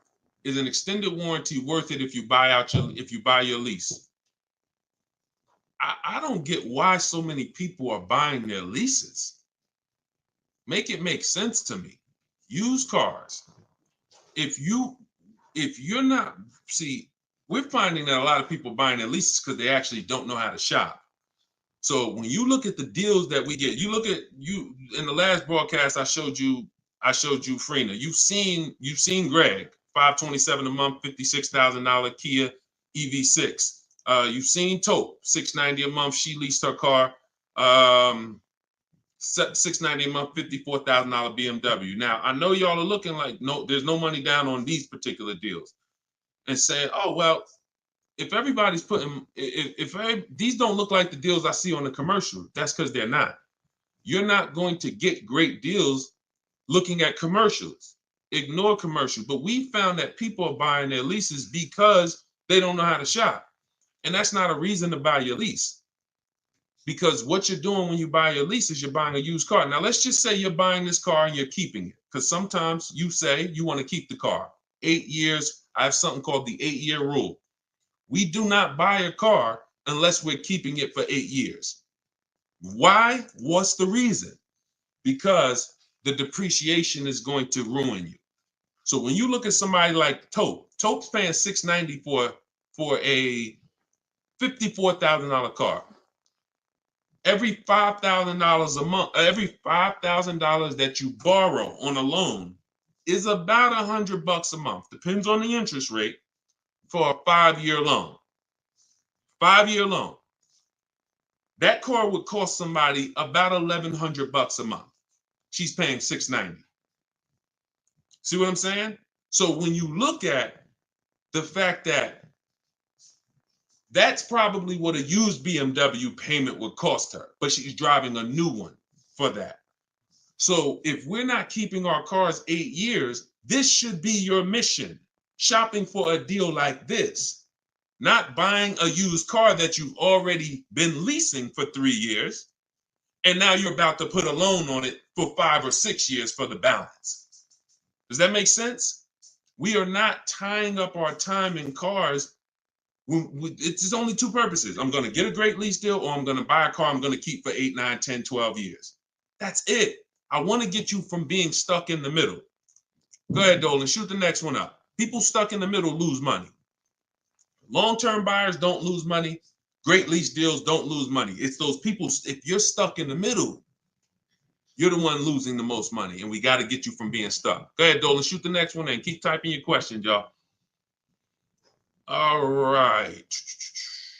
This one's from Instagram. We purchased a car just under a year ago. Would like to release it and get something more suitable. Okay. Watch this.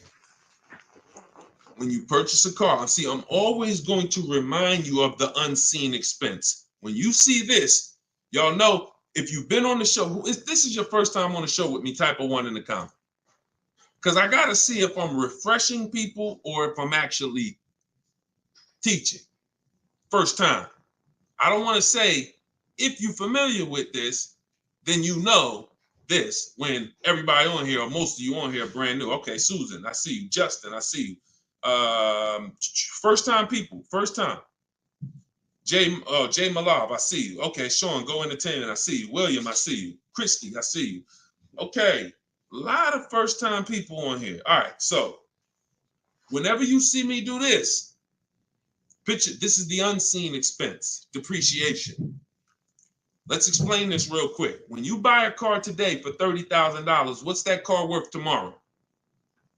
For those of you who knew, you may not know, we got to type fast because I don't just talk at you, we have a dialogue. What's a car worth today? You buy a car today, what's it worth tomorrow? You bought it for $30,000. What's it worth tomorrow? Let's go. Could y'all keep tapping the screen on TikTok? Keep running those likes up. I appreciate it. As y'all tap that screen, y'all let TikTok know we having serious conversation over here. More people need to be here. Just keep tapping that screen, running those up. I appreciate y'all. Okay, so we got 29. That's not true, Sean Go Entertainment. But I want to let you know, you may have said that, but when you see the other answers, you'll understand. You buy a car today for 30, it is not worth 29 tomorrow. You lose about $3,000, $4,000 if you tried to go back and change that car. So this is answering this person's question who purchased a car just a year ago and would like to go and replace that car. $26,000, $24,000, $25,000. Depends on what the new market is.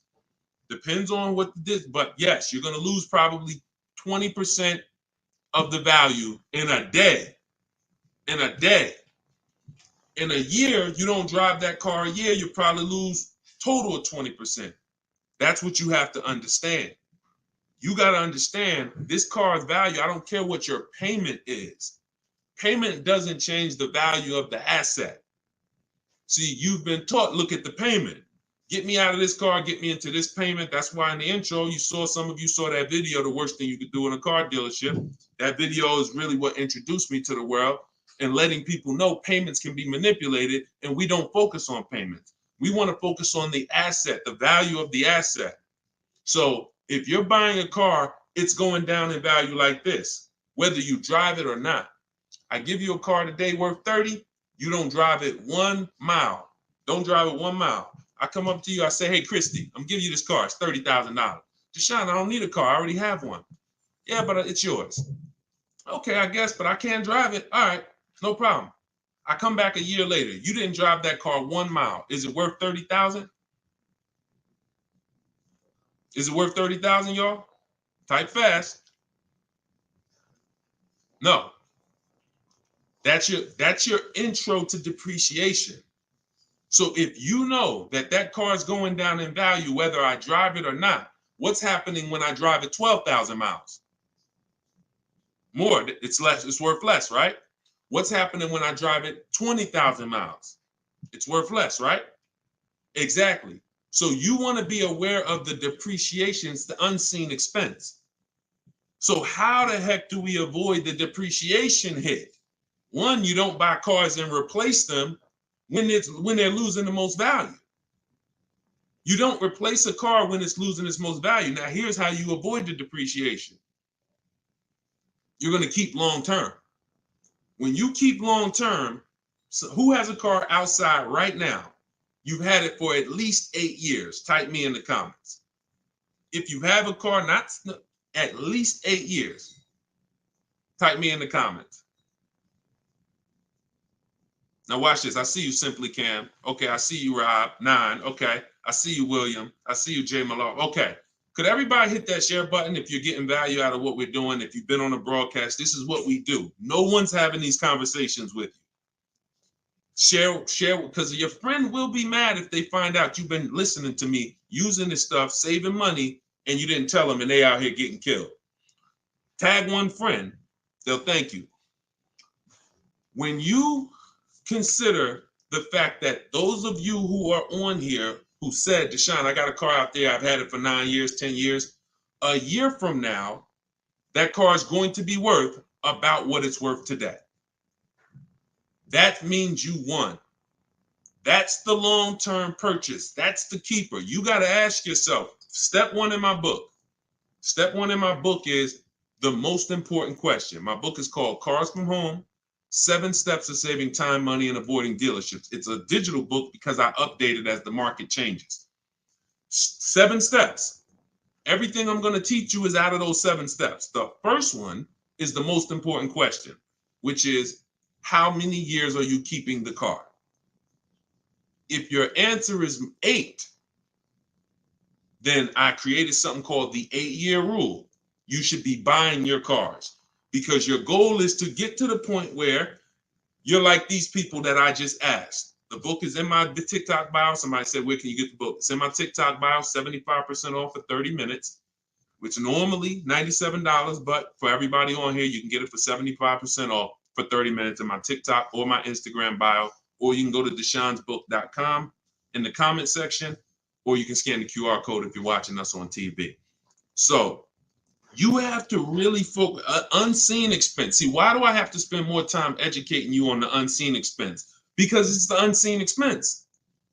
When you just said, when you just did this math with me and said, Dad, I'm losing money, and I haven't been trained to see the money I'm losing. That's why you'll go buy a car and replace it in a year.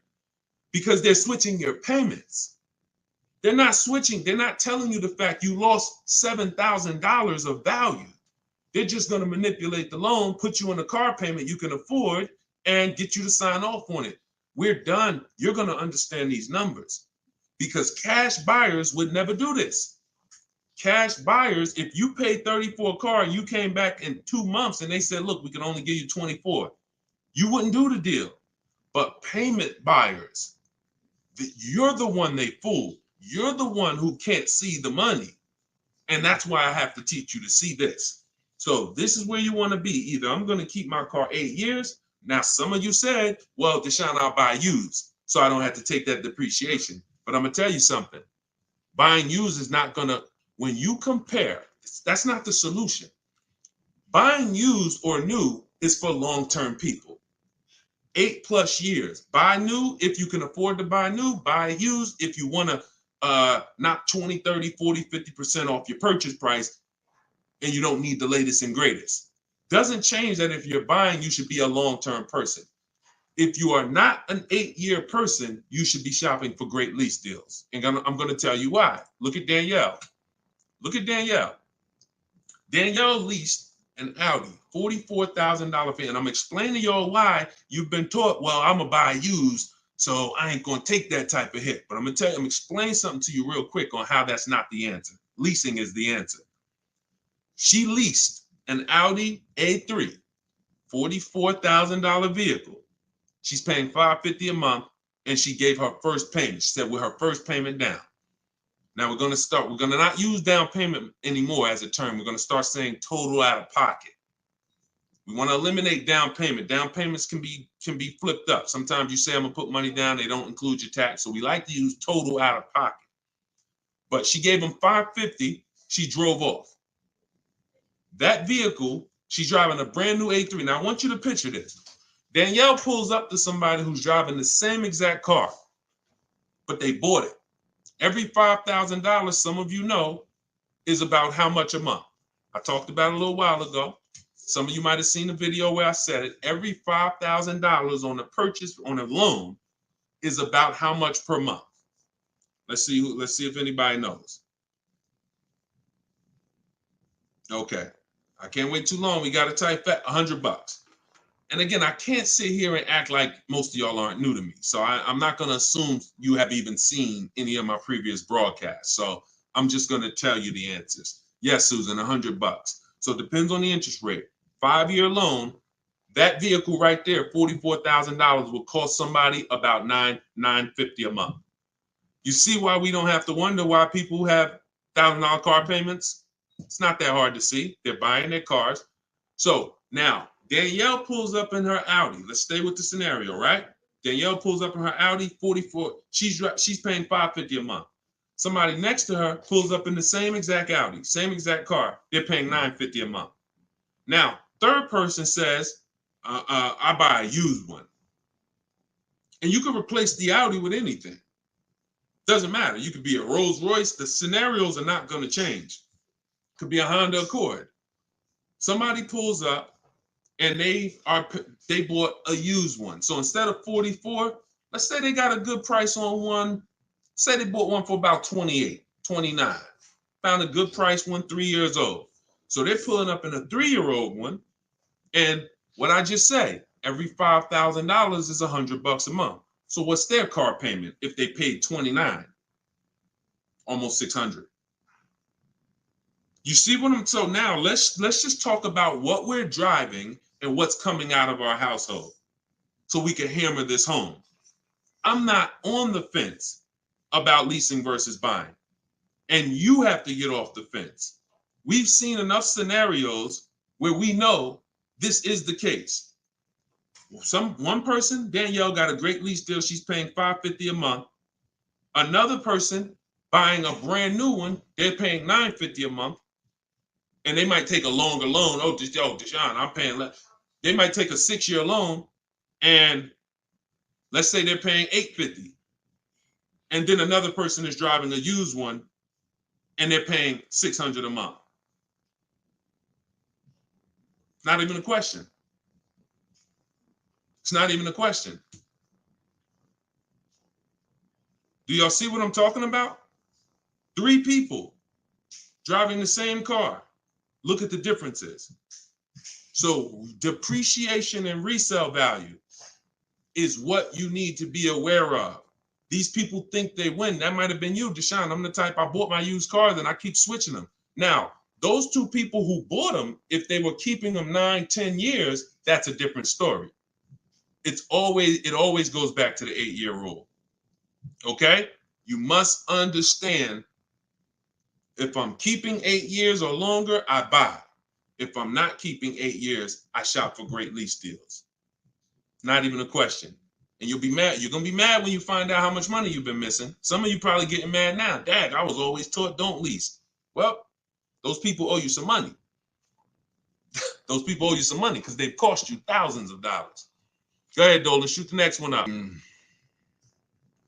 TikTok, does my credit have to be top-notch to purchase automobiles with 0 down? No, it doesn't. It needs to, listen, when you are,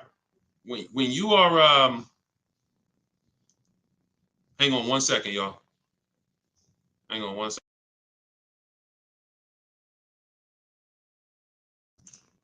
When you are buying vehicles with no money down, it's not a favor. It's not a favor. There's only 2 people who can't get vehicles with no money down. And that's people who are trying to borrow too much money, usually have negative equity that they're trying to roll over, and people who have, your credit is too bad and you can't get financing. But if you go through a company like Limbuzz, this is who we recommend in my book. I recommend this company, Limbuzz, who will work with people with challenged credit. Then you won't have to deal with that. The whole point is controlling your own financing. You want to control your own financing. Now, we don't do that by getting pre-approvals. We do that by getting multiple bids. We do that by finding our car and then letting banks bid. I know you may have heard, I don't want any hard inquiries. You don't want hard inquiries until after you found your car. Once you actually find your car, It's okay to get multiple banks to give you a hard inquiry, and they allow this.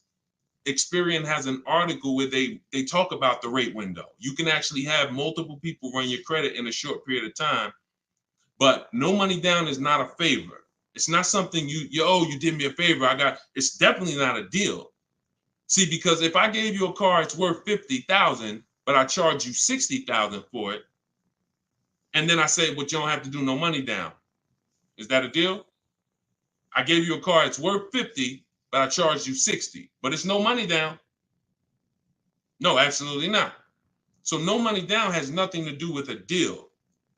The only people who can't get no money down are people who it's usually a case of you have too much negative equity. You're bringing over from your old car, and you're messing up the loan to value ratios.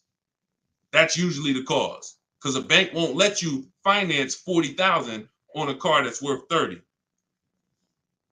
They won't let it. Go ahead, shoot the next one up, Dolan. This one's from YouTube. Deshone, so does it make sense to get a car to have over? Oh, absolutely. Absolutely. This is all you should be doing. If you are a long-term person, listen, whose car is a keeper outside? You have a car outside, you've had it for 8+ years. Outside. This is exactly the goal. This is the goal. You want to actually be planning on that. Because when you actually have your car for more than 8 years, when you know you're going to keep your car for more than 8 years, you do things to make sure, like we do a longevity check. This is step 4 in my book. One of the things we do when we know we're buying a car we're going to keep, we got to go to Google and we got to see what the data is on the car we're shopping for. It's very simple. I type in the year of the car. Very important. You can't just type in Nissan Sentra, longevity. You got to type in the year. And then you're going to type longevity to see what the actual data says on the car. We skim those websites. It'll tell us if the car has transmission issues. It'll tell us if people report that this car has, is reported to last not as long as most cars. So these are the things that we do when we know we're keeping a car 8 years. But if you're not thinking about this, then you're not going to do the things to guarantee, because you could have a goal to keep a car 8 years, and then the car you bought is not known for lasting that long, or is not known for, being reliable at 8 years. So that's why it's the most important question right up front. It's not just for leasing versus buying. It's for programming yourself that this is a long-term thing. I want to make sure I get the right car. I'm not going to get a car that doesn't satisfy my needs and my wants when I know I'm keeping it a decade. You understand? That's the whole thing. But absolutely, plenty of people on here keep cars more than 8 years. But there's plenty of people who don't. Those are the ones who need to stop buying and start leasing. This one's from YouTube. So question, if a person is almost done paying the loan, is it smart to sell it? Wait, hold on. I want to read this right. So if a person is almost done paying the loan, is it smart to sell it and buy new or keep? No, I wouldn't plan on we're mixed in the middle. How many years do you want to keep the car? How many years do you want to keep the car? If you're not keeping, it sounds to me like you're actually not a long-term person. And you should be leasing to begin with, because I used to get people who would walk into the dealership and they would say, "Hey, Deshone, is that the brand new one right there? That's the new model?" And I'm like, "Yeah, that's the new one, just came out." And they would say, "Okay, I got 2 more payments left, then I'm coming back to get that one." So what they were doing was paying off one car, waiting for the title. Literally, they just paid off a whole car, 5-6 year loan. And now they're about to start another loan. It is throwing money out the window. You could actually keep more money if you just opened up your window and threw thousands of dollars out. You would actually lose less money doing that than buying and paying off these cars and then going and starting new loans, because again, the depreciation is killing you. When you start getting replaced, that same mindset, and you start saying, okay, I'm okay having a payment, because that's usually what's happening. I have a payment, pay the car off, go start another payment. Once you realize that I'm cool with that, but I want a better car and I want to pay less, then you'll be leasing. So I would tell you, it sounds like you're not an 8-year person, you're not a long-term person, and you should start shopping for leases, and you're going to save hundreds of dollars every month, and you'll have better cars because you don't have to drive cars that are out of warranty and be on your own. Okay? Go ahead, shoot the next one up, Dolan. All of this is out of my new book, y'all. Everything you will ever hear me teach. Some of you have watched my watch my social media videos. All of it is based on a formula and a system I created for car shopping. It's a 7-step system for car shopping online. That's why my book is called Cars from Home, 7 Steps to Saving Time, Money, and Avoiding Dealerships. You can all get your copy. You can get your copy for 75% off for the next 30 minutes in my TikTok bio, in my Instagram bio. It'll be in your inbox. You can use it immediately. And not only immediately, you use it for the rest of your life. Because the reason it's a digital book is because I update the book regularly. Anything changes, I update the book. We used to have Vroom in our, Vroom was in our strategy. They used to get bids. We used to get bids from them. They went out of business a couple months ago. I went right in, I updated the book. I didn't have to say to everybody, hey, guys, you got to get volume 2 of my book because Vroom's no longer there. So a digital book allows me to continually update and keep things fresh. So you can get your copy for 75% off in the comment section. Or you can go to my TikTok bio or Instagram bio. 30 minutes, then the price goes back to $97. Eric Pitts, this one's from TikTok. Can I use the bidding to refinance a car loan? I have good credit now. 100%. 100%. They give you a window. Now, you should only need 2 days, tops. You Google every single, and let's talk about refinancing. Let as many people bid as possible. You got a window of 14 to 45 days. You'll be way under that.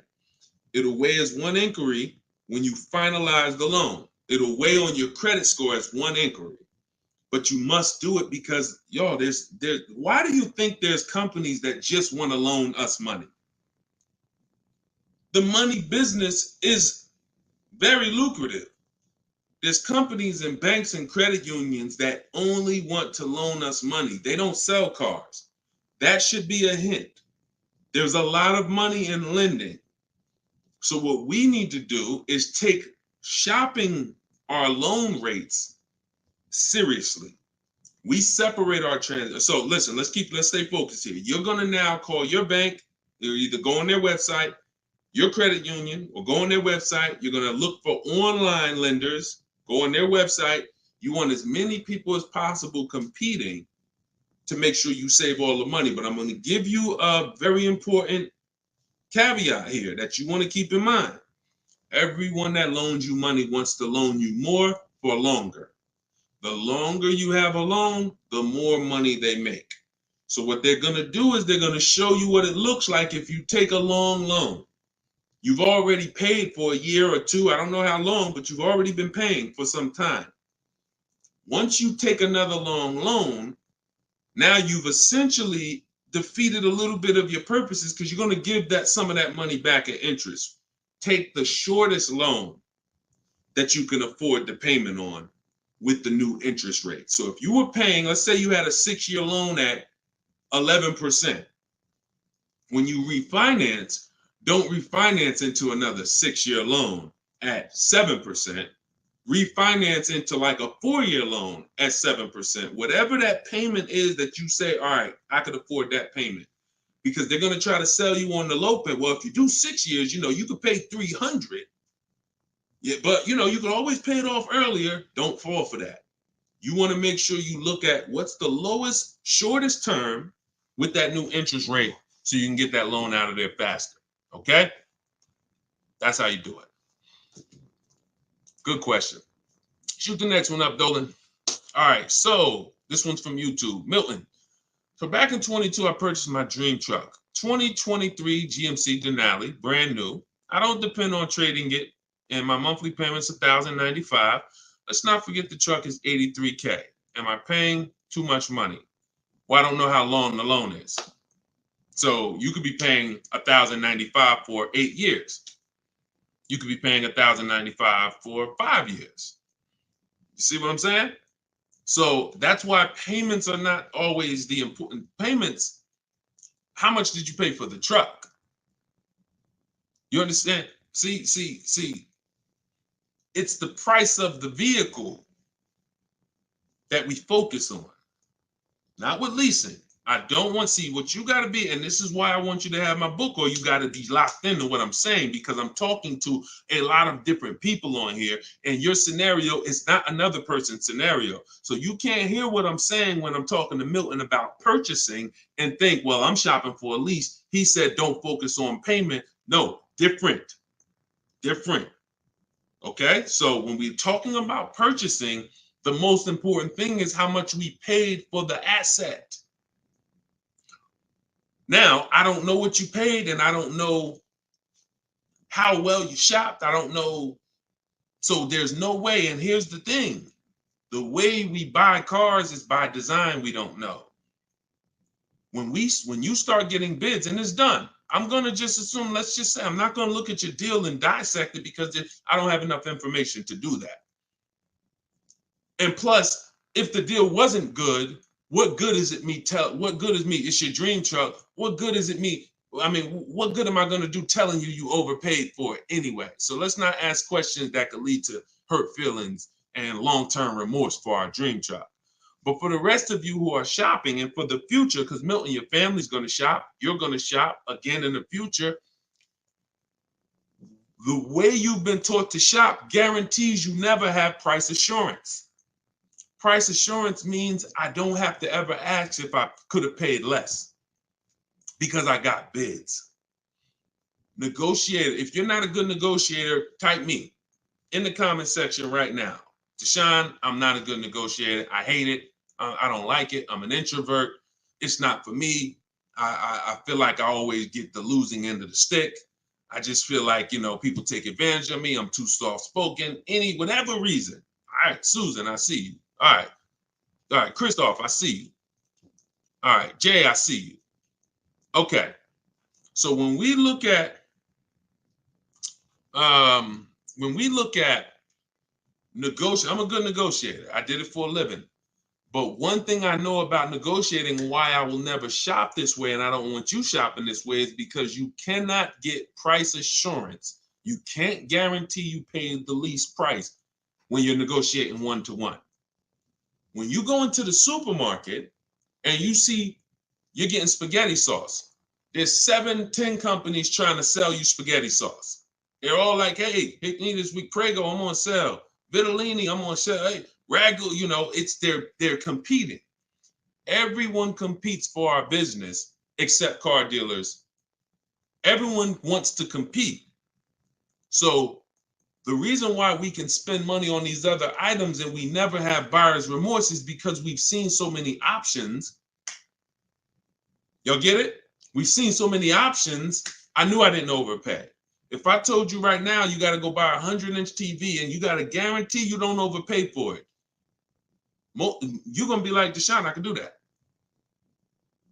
Why? Because you know where to go. I'm going on this website. I'm going on this website. I'm going on this website. I'm going to guarantee I get the best price on the TV. I'm telling you, bring that same thing to your car shopping. That'll eliminate your buyer's remorse. That'll eliminate you ever asking, did I get a good deal on this? Hey, did I overpay for this? Hey, could I save more money on this? Get multiple offers eliminates it. And there's no other way to eliminate it. Okay? So don't worry. I'm sure you did well, Milton. Enjoy your truck, man. And just know that whatever, I'm going to get better for next time. I'm going to make sure my family knows that they never got to ask this question. Every vehicle I buy, I'm going to make sure that I get bids, multiple dealers. I'm going to get enough bids to guarantee that I teach to get 5. In my book, I have a strategy, 25 to 5 shopping strategy. This is for new cars and leases. We connect with 25 dealers online. You're using all my scripts. You're using everything I tell you to type, copy and paste in my book. And you're going to get at least 5 offers, 5 to 7. Once you get those offers, you're going to see about $3,000 to $5,000 spread minimum. Now, if you take somebody like Kimberly, now Kimberly's spread was $20,000. This is Kimberly. She emailed me. She's in our private community in my private coaching program. She said, "How do I respond back to this? I don't want to get mad." She responded via email. You see, the MSRP on that vehicle was $86,961. She got a Maserati. Selling price was $66,261. $20,000 discount. This is why we don't get happy about any discount until we see all the offers. Because if she would have saw a $10,000 discount, Deshone, I'm saving 10 grand they're offering me. Okay. Is that the lowest bid? Well, no, I mean, but I just walked in, the dealer said they're going to give me 10 grand off. See how we can lose? We don't know what the bottom is, but when she gets her 5 to 7 offers, now she ends up saving 20 grand. It's different for every car, but if you don't get 5 to 7 offers, you won't truly know the bottom, and she's guaranteed. She has that price assurance. So we got to get bids.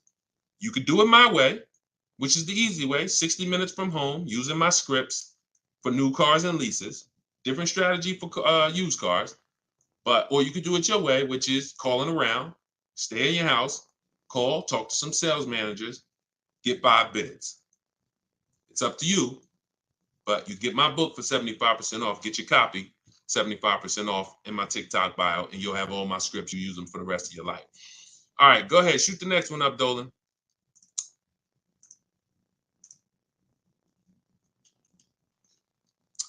This one's from TikTok. It's 2024. What year should you be looking for if buying? Doesn't matter. You know, your question is new car or pre-owned car. If you're buying, that's a budget issue. In my book, I talk about something when you get to a values question, because some people, you can only get what you want and need in a pre-owned car for your budget.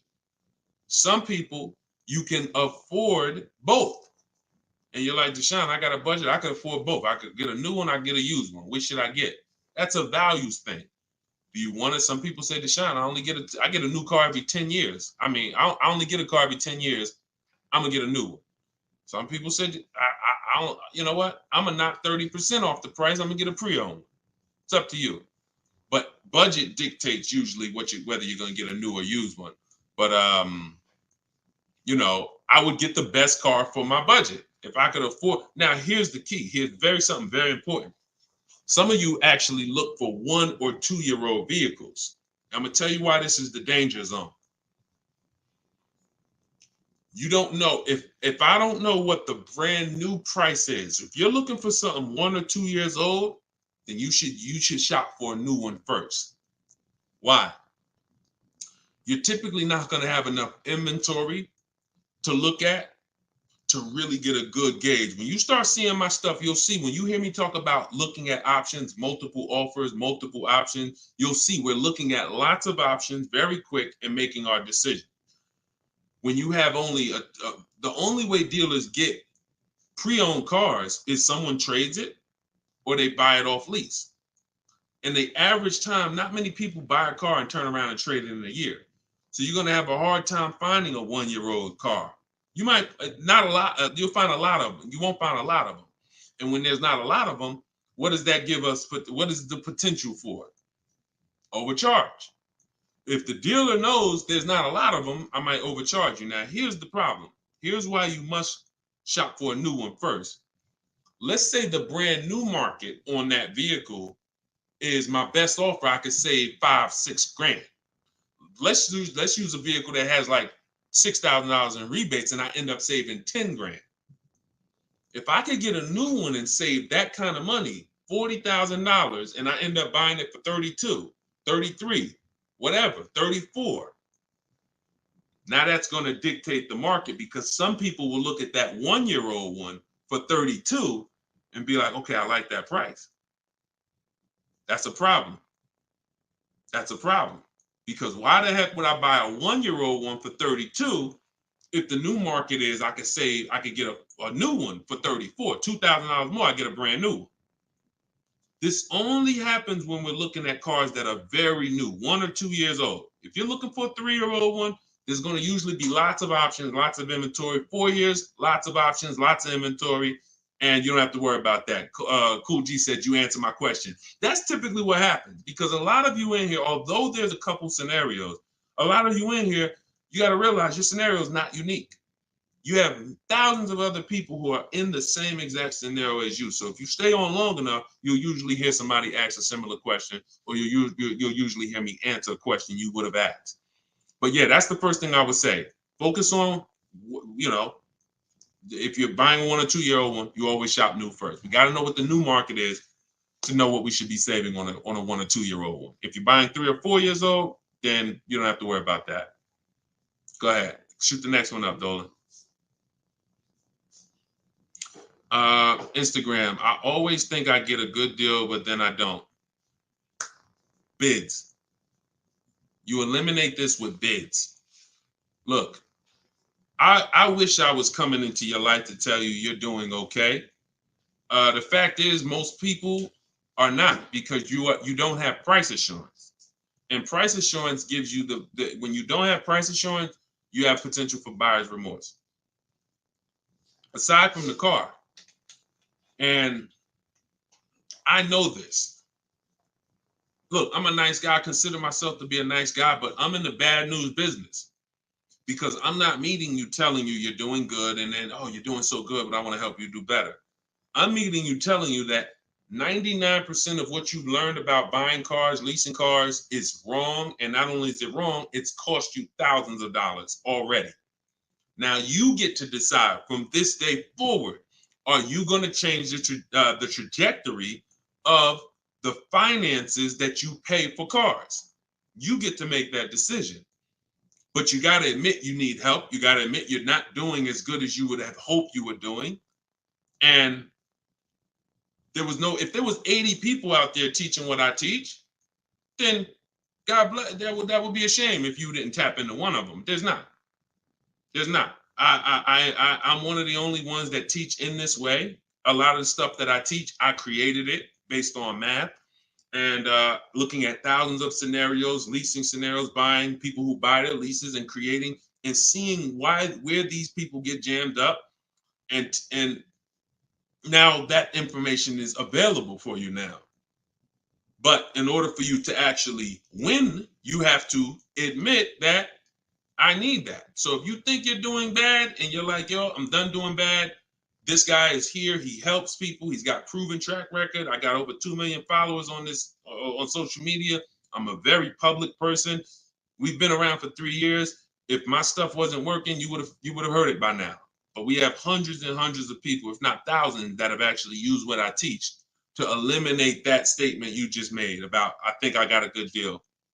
You're going to sit at home, you're going to make people bid for your business, and you are going to know every single time that you paid the lowest price for the car, that you got the best interest rate, and that you got the most money for your old car. That is what we're going to do. All right, but you take the action.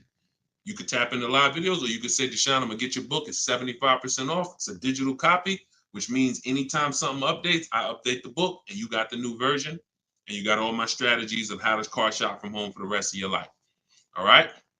I hate to see that, but I'm doing what I'm supposed to do. You see what I'm saying? I hate to see those messages, but I know I'm doing everything that God has put me here to do to stop those messages from coming. The rest is on you. All right? Go ahead, Dolan. Shoot the next one up. This one's from TikTok. I owe $20,000. Paid off interest, 6% APR. Do you recommend to refinance?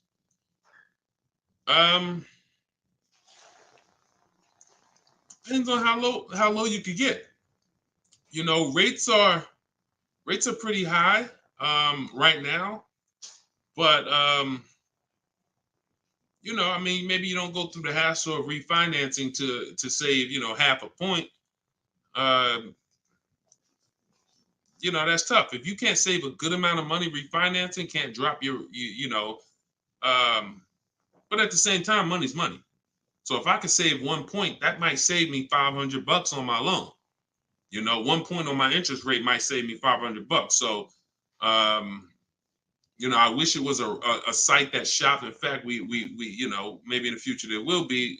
We're working on creating something like this where you actually can, have these banks just automatically tell you through a soft credit approval what the rates would be, so you don't waste your time. But that's tough, especially because we're in a season right now where rates are high. So I mean, you might find out that you based on where rates are right now, that's actually a pretty good rate. In which case, it wouldn't make sense to refinance. I wish it was easier. Trust me, some stuff I wish was easy. The products don't exist. The websites don't exist. So anytime y'all see me talk about stuff like that, like, it's because these things don't exist yet. And, one day we hope to create them. Go ahead, shoot the next one up, Dolan. Great question. Great questions today. Absolutely, Matt. Yes, it would be great. That's why we're working on creating it. Okay. Yep. Come on, keep typing. We got a good we got a good amount of time left. We're going we'll probably stay on for another 15, 20 minutes or so. When is the next time? Oh, when is the best time to purchase a car? Eric, I'm grateful for this information. My pleasure. That's what I'm doing. And listen, shit, look, could y'all run the likes up on TikTok? Tap the screen. If you're getting value out of this, before we answer this question, if you are getting value out of what we're talking about right now, type a $. Type a $sign if you're getting value out of what we're talking about. Y'all gotta understand something. Your people are out there suffering. They're losing. Look, in a nice way, I'm telling you, and you are saying to yourself, the more you hear me talk, the more you're saying to yourself, Dad, I've been doing this thing I've been doing this thing wrong. You were taught that. So you saying to yourself, if I haven't been doing half the stuff Deshone is talking about on this broadcast, I could only imagine how much money it's costing me. That's all going through your mind. That's fine. But you're in a place where you can now take action and change. Your friends are out there right now at car dealerships losing. This broadcast doesn't grow unless you tell them. Unless you tell your coworker, hey, you buying a car? Hey, you go to Deshone the Auto Advisor page. He does these live shows. Get your questions answered. This is where we have to get to. This is where we have to get to if we're going to really make a change besides, changing our own bank accounts. That's the goal, but then we go and we help others. So I'm glad to see a lot of people getting value. All right, so let's do this. Let's answer this question. This one's TikTok. When is the best time to purchase a car? So this is marketing. Marketing wants to tell you there's a best time to come in. Now, imagine you own a business where the customers are so trained that they come in the same time every month, no matter what. That's the end of the month. So the car business has, through years and years of marketing, told you the end of the month, the end of the year, best time to buy a car. Imagine that. You got a barbershop and everyone knows end of the month come in, you just get a line out the door. But the fact is, there's no better deals being done that day than shopping multiple offers throughout the month. Here's why. They've told you, well, dealers want to make their numbers. Well, dealers are trying to make their numbers from day one.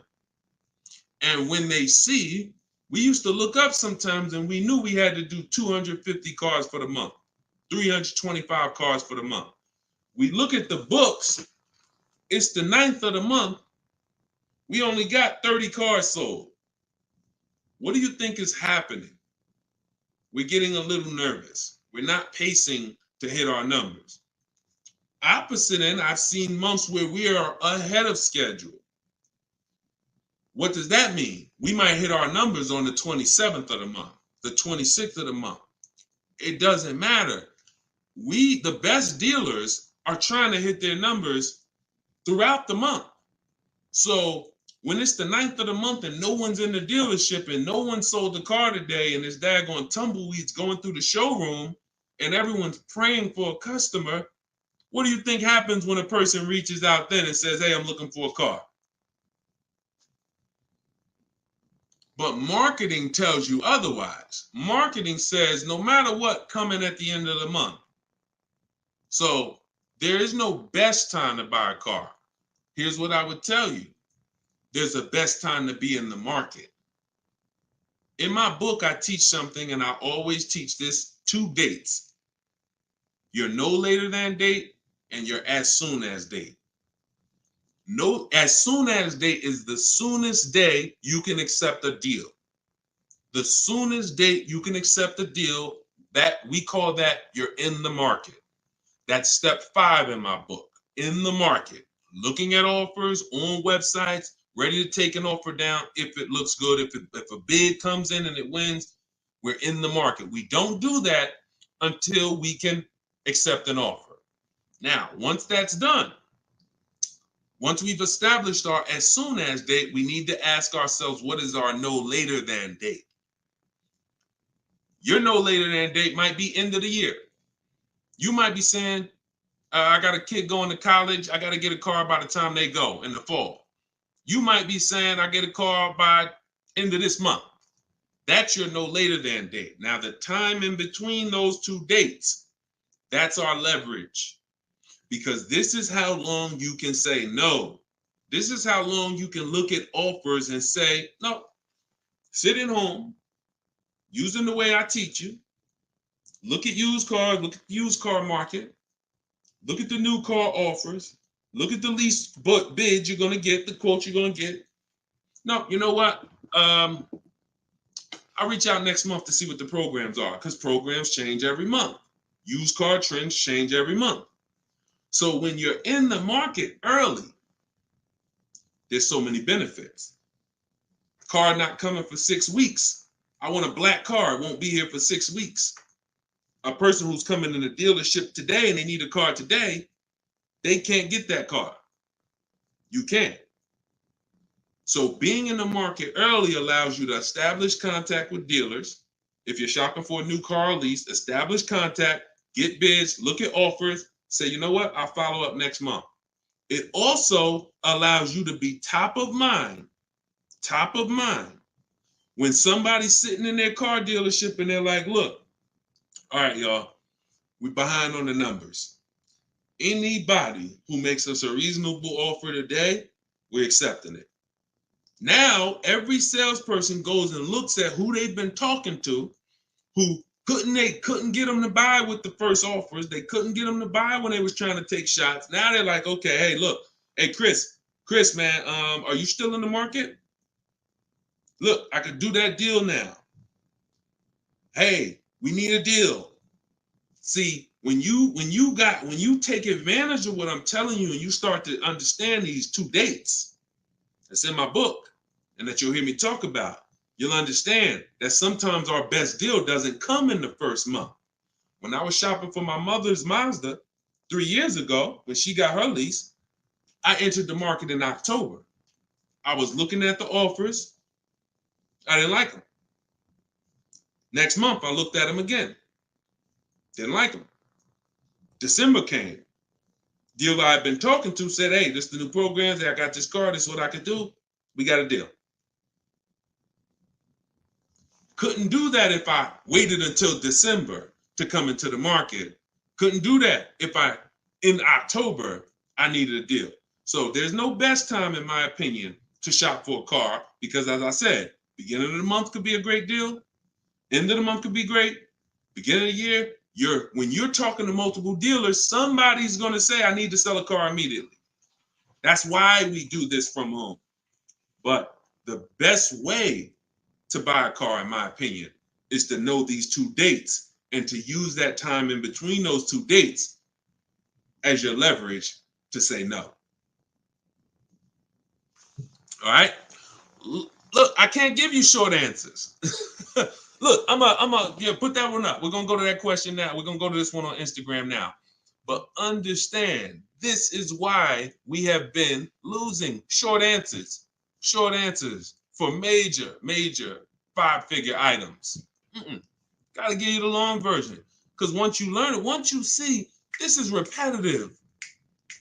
Once you get 1 car, 2 cars using the cars from home strategy, you're going to see See, that's why when the first time you use this stuff that's in my book, first time you use the car from home strategies, whether you're using them manually or whether you're like, Deshone, I want to use exactly what you say, your scripts, I want to do it your way, doesn't matter. Once you see, I do this over and over. Your first deal might take you 90 minutes, 2 hours, because you're just learning which websites to go to.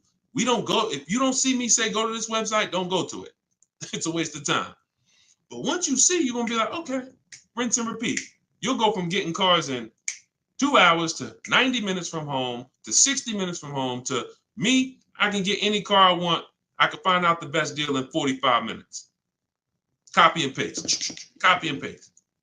My Infinity truck I got took me, once we decided what we want, I spent no more than 60 minutes online to make sure I got that vehicle, save 42% off the price when it was new, 3 years old. So this doesn't take you long.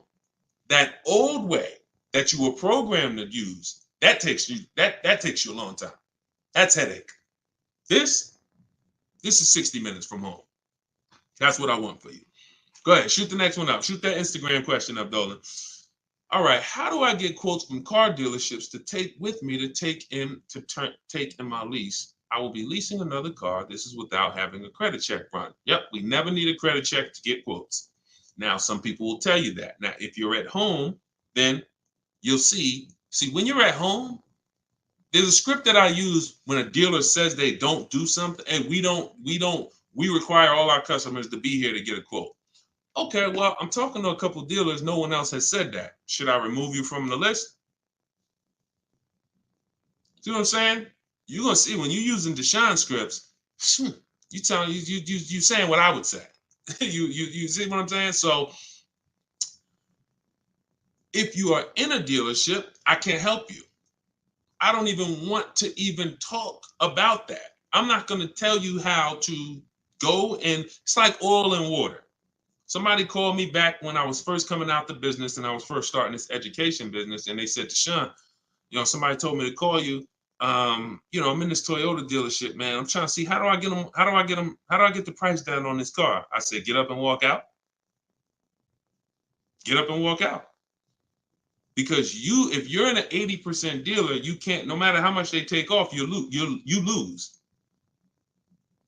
The only way you're going to win is to sit at home. I can't tell you how to mix the old way of shopping where you have no leverage, where you have no price guarantees, where you leave, no matter what price you get, you always wonder, could I have done better? I can't tell you how to mix that with what I teach. But if you're willing to unlearn that and say, okay, that's what the car business taught me. That's what I learned it from my parents. That's what the car business taught my parents. But no, we're going to do this. I'm going to use what Deshone teach. This is a car salesman, 14 years. Now he's educating us from an insider standpoint. You come out of that and you sit at home and you call and you could do it manually. You could do it manually. I can't twist anybody's arm to get this book for $24. But if you're going to do it manually, realize there's people trained and you're going to talk to them, which means you got to be aware when you talk to them. That's why I say only ask for sales managers. Only ask for sales managers. Because if you try to do this with salespeople, some sales managers will make it hard, but you got a better shot. But you need to get 5 quotes. Doesn't change because 80% of dealers are overpriced. Now, my way, in my book, I teach something called the 25 to 5. It's all online. So we're contacting 25 dealers through their website, and we're having conversations with usually 7 to 10 of them, copy and paste scripts you're using, and you're keeping the conversation moving forward. Our first goal is to see who has a car I want. Before I even talk to you about anything, I want to see out of this 25 dealers who has a car I want. Second thing I'm going to do, once I identify who has a car, I'm going to request a quote. But I need to give them everything they need to quote me. I need to give them my zip code so they can run the tax. I need to give them what I do for a living to see if I qualify for any rebates. I need to give them what cars I have in my household, whether I own it, lease it, own it outright to see if I qualify for any rebates. I need to give them my my soon as date, my no later than date. This is all copy and paste in my book. So the reason why some of you have a hard time shopping online is because, one, you're dealing with trained people And two, you don't know what information to give so that they could even give you a quote. So if you're giving, so my book, you're using copy and paste, and we're never talking about credit. It's not even a question. In fact, one of the things we say in one of my templates is assume tier one. So we're assuming tier one, getting our offers, and then we are not letting anyone run our credit. This is not just for leases. This is for everything. No one is running our credit until after we've agreed to buy something. We're telling them assume tier one.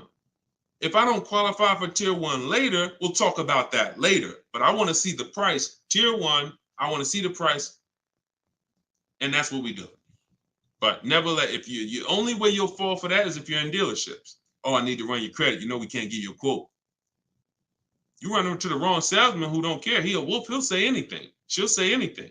Well, I just can't, we can't get a quote. We don't know what you're going to qualify for. Yeah, you could assume tier one. Yeah, but we had people come in and say assume tier one and it just messed it up. So we like to not quote without a credit.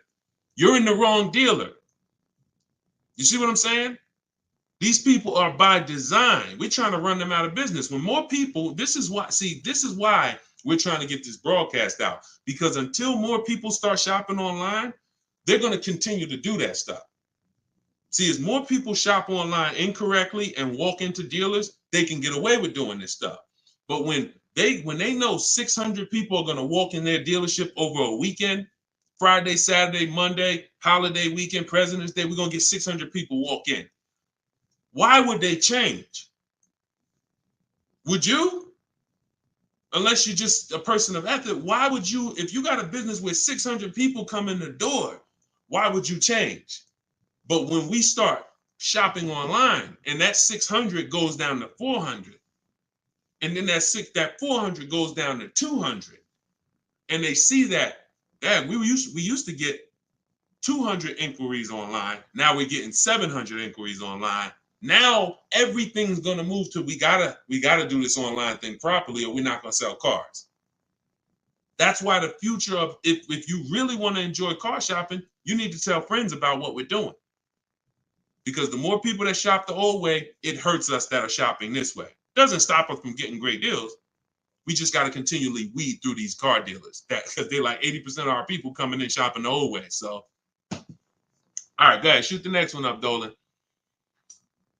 Great questions today. All right, this one's TikTok. I want to buy my sister's car lease after it's done in July. Is that possible? Nope. Your sister, I'm gonna tell you why. This is a common question. Some people want to buy, some people want to, buy their lease and give it to their family member. The family member can't buy it directly because only two people can buy a lease. When you buy your lease, there's only two things there's only two types of payoffs. A customer payoff, which is for the customer, and a dealer payoff, which a dealer could pay. That's it. There's not a third part. So what would happen is they would have to buy the car and then sell it to you. And if there's a loan on it, that's going to be, it's going to take a little time. It's not impossible. It's essentially a private sale. They're buying it, paying the loan, going to buy the lease out, and then they're going to write up a purchase order, and you're going to get a loan. You're going to have to get you're going to essentially have to get a private party loan to buy that vehicle from them, when you could just go and learn to get your own great deal on a used car. See, why, if it was easy, then go do it. No problem. Buy my sister lease. But if I just told you that it's not easy, it's a lot easier for you to just learn to get your own great used car deal, then that's what you should be doing, in my opinion. Because that other way, I just told you what it's going to take. All right? Go ahead. Shoot the next one up, Dolan. All right. Keep them coming. We got a couple more minutes. Let's go. When will you be live again so I can inform my people? Mike, we're working on getting a link in my bio where you could actually just go to that link and get a notification. You'll see it on a calendar. Hopefully we'll have that by the end of the week. And you'll be able to just be aware. Right now, only the people on my email list are going to be notified. But yeah, hopefully in the next about a week, hopefully in the next couple of days, we'll be able to have that. where you'll be able to see the calendar and join. All right, so just stay close. Stay close. This is all stuff we're optimizing day by day. Every day we're optimizing this, so just stay close. All right, go ahead. Go ahead, Dolan. All right, TikTok. What if I buy at a lower interest rate with a longer term, but make extra payments monthly? I mean, if you have the discipline to do that, I think if you I teach something called the rule of 72 in the 10th birthday. What does that mean? We don't take a loan longer than 72 months under any circumstances, and we have the car paid off by the 10th birthday. So we're not going to take a car that,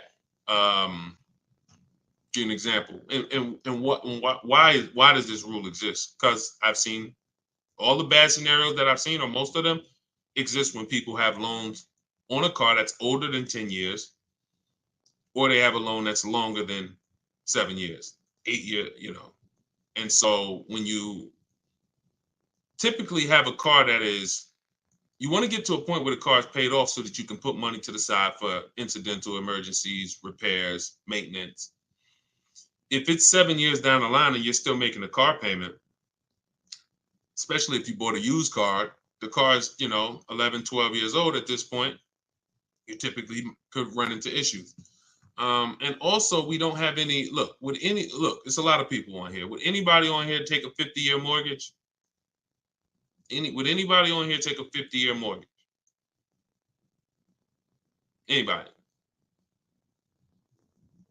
No, I see. No volunteers for the 50-year mortgage, right? Why? Why? Because you already are aware.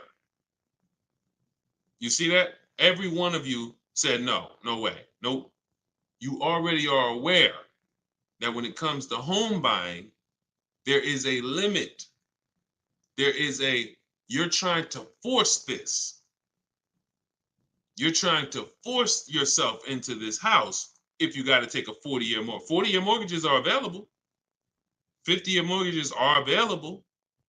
But we know it's inherent already that if we got to take a 40-year mortgage or 50-year mortgage, we can't afford that that house.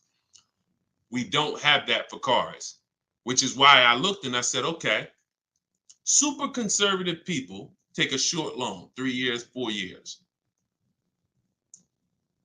You typically, there's not enough data that proves that you need to take a loan that short to actually avoid problems. You pay a little more interest, 100%. So you always take the shortest loan you can afford, but I'm talking about problems with the vehicle. I'm not talking about interest. You got to combine what the nightmare stories is not, I paid on a car for 6 years and I paid that much interest, because interest can be fixed with refinancing. The nightmare story is my transmission's having problems and I still got 2 years of payments left on the car. Car's in the shop and I still got a payment. If you've been in that situation, you understand how car's in the shop right now, can't drive it, and that bank wants their payment every single month. We're trying to prevent that. And we're trying to prevent you getting to a point where you can't put enough money to the side to make sure if God forbid something happens to the car, you have the money, you have the cushion. So we use a safe marker, which is 6 years. But we combine that with the age of the vehicle, because I've seen people buy a car knowing they can't afford it, but they're buying an older one. Deshone, I want to get that BMW. Deshone, I want to get that Jeep, that new Jeep. Deshone, I want to get that whatever. Okay. But the one you want, in order to get it where you want it at, you got to take a 7-year-old one. 7-year-old one, you need to pay cash for that vehicle. Why? Because what you're going to do, if you tie a 6-year loan to that 7-year-old vehicle, now that vehicle's 13 years old before it's paid off. So when that transmission goes, or when things start happening because the vehicle's 9 years old, 3 years, now nightmare. So I had to create these boundaries. You don't have to use them. You can step over them. It's okay. But now you know there's boundaries. See, I'd rather you know. If you get my book, you get your copy, you get your book, Cars from Home, you'll see full of boundaries. Full of boundaries. Strategic moves, strategic shopping, ways to look at car. Okay, when I'm buying a used car, I need to make sure the Carfax look like this. I need to make sure that boundaries. You've never had them. So if you step over them now, at least you know you're stepping over a boundary. At least you know you're taking additional risk. See, if there's no speed limit, how do we know we're speeding? Once they put, speed limit 65. Okay, now I know when I step over that, I'm breaking a boundary. So this is what we are bringing to car shopping. Based on horrible circumstances that we're trying to help you avoid. Like buying a car and then it breaks down and you still have a loan on it. So that's the thing. Rule of 72 on the 10th birthday. We don't take a loan more than 6 years, and we have to have a car paid off by the 10th birthday. So if we're buying a 5-year-old car, we can take a 5-year loan. If we're buying a 6-year-old car, 4-year loan. If we're buying a 3-year-old car, then we can take a 6-year loan. Not a 7, because we're not going past 6 years. So we can't have the age of the car and the years of the loan be more than 10. That's going to create a lot less risk. Now you said, Deshone, I can't get the car that I want with a 6-year loan. I can't get the car that I want. That means in our minds, you can't afford the car. You can do what you want. But at this point, if you got to get a 7-year-old car and you got to put a 6-year loan on it, you can't afford that car. You can go do it because you're grown. You can do whatever you want, but you're taking a lot of risk. And that's all I want you to know. So if God forbid something happens, or if it doesn't happen, you're like, man, I made out. That was a little risky.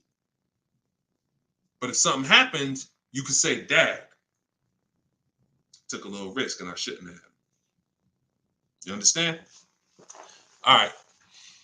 All right, we're an hour and 22 minutes in. You know we could go all day, y'all. I really want to continue to all you guys are chatting with a video recording. Slade, you see what I'm saying? This is what I call confidently wrong. You know what I'm saying? Person comes in, you know, look, how you feel, Slade? How you feel? All right, so look, y'all, we'll wrap it up. I will see y'all on the next one. Like I said, in the next couple days, we should have a link in the bio where you'll be able to see exactly when we're live. Jump on. But for those of you who just jumped on, everything that I teach, everything from my videos is all from my new book. It's a digital book. It's called Cars from Home: 7 Steps to Saving Time, Money, and Avoiding Dealerships. No matter what your scenario is, it's broken down in 7 steps. Negative equity, high mileage drivers. You want to lease, you want to purchase, it's the same 7 steps. You just need to learn those 7 steps. And as you use it, you'll see you'll never go back to the old way. You'll never go back to the old way of shopping again. Once you start getting great deals in 60 minutes, 90 minutes from home, making people compete for your business, and you can get your copy for 75% off for 30 minutes. After that, it goes back up to $97. So you can go and you can actually click the link in my TikTok bio, grab your copy, or click the link in my Instagram bio, grab your copy, or you go to Deshone's book in the comment section, or scan the QR code. All right. I see Slade getting comments. Slade, I wanted to see what you was gonna say, man. You ain't, you ain't comment again, man. You know, I'm trying to probably dipped off, man. But anyway, I appreciate y'all. We will be back more for live, and I appreciate you. Tell your friends. Go watch Deshone's live broadcast, because we want to peel back the curtain, man. We need y'all saving money, all right? Let's keep unlearning, keep relearning. God bless you.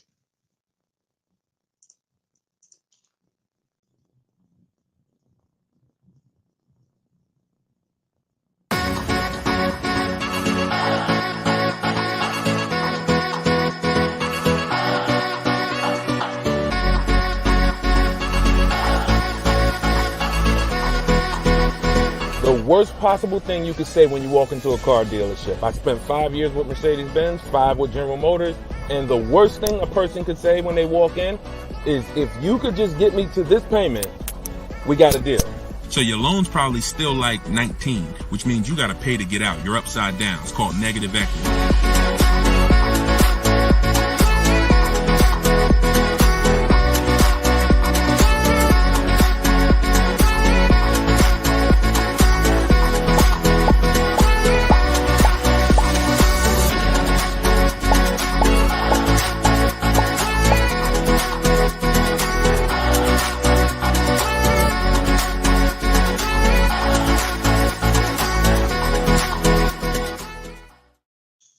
Welcome to episode 3 of Car Shopping Questions and Answers. I'm your host, Deshone the Auto Advisor.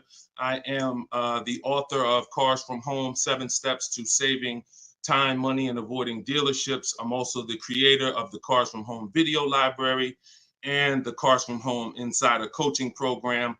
We do these shows at 12 Eastern Time and 3 Eastern Time live, Monday, Tuesday, Thursday, and Friday. So you can tell your friends that's when I'm live. We do rebroadcast these shows throughout the day. So if you miss them, you could always catch the rebroadcast. But we're live right now on all 4 platforms. If you're on YouTube, please hit the like button and subscribe if you want to continually get the best car shopping information from an insider. I left the car business in 2020 after 14 years. And now what I do is show you how to car shop strategically from home and how to get great deals in as quick as 60 to 90 minutes. So start typing your questions. I got my man. I see you, Just Blaze. Great to see you. I see you, Alexia. I see you, Jesse. Start typing your questions. We're going to have my man Dolan, who's moderating in the background. He's going to bring all these questions in from all 4 platforms. So, oh, by the way, the show is sponsored by my new digital book, Cars from Home, 7 Steps to Saving Time, Money, and Avoiding Dealerships. You can get your copy for 75% off as part of our launch in my TikTok bio, in my Instagram bio, or you can click the link, Deshone's book, or scan the QR code. Let's throw that QR code up for them, Dolan, so they can actually see it if they're watching on a television.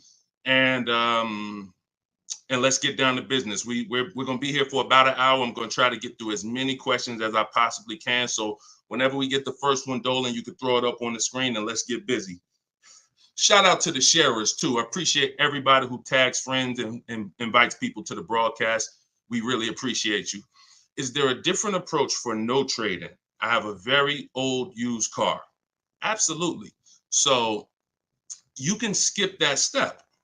So many of you know that step 2 in my process is to do an equity assessment, but that's only if you're replacing a car. The reason why you must do an equity assessment is because sometimes you'll find out your car either has equity or if it's paid off, it's worth a couple $1,000s, in which case that goes into your budgeting.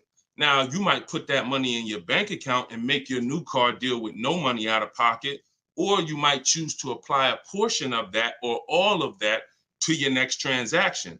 But what I don't want you to ever do is wait until you get to the dealership that you're going to get the car from and then let them be your first offer on your current car.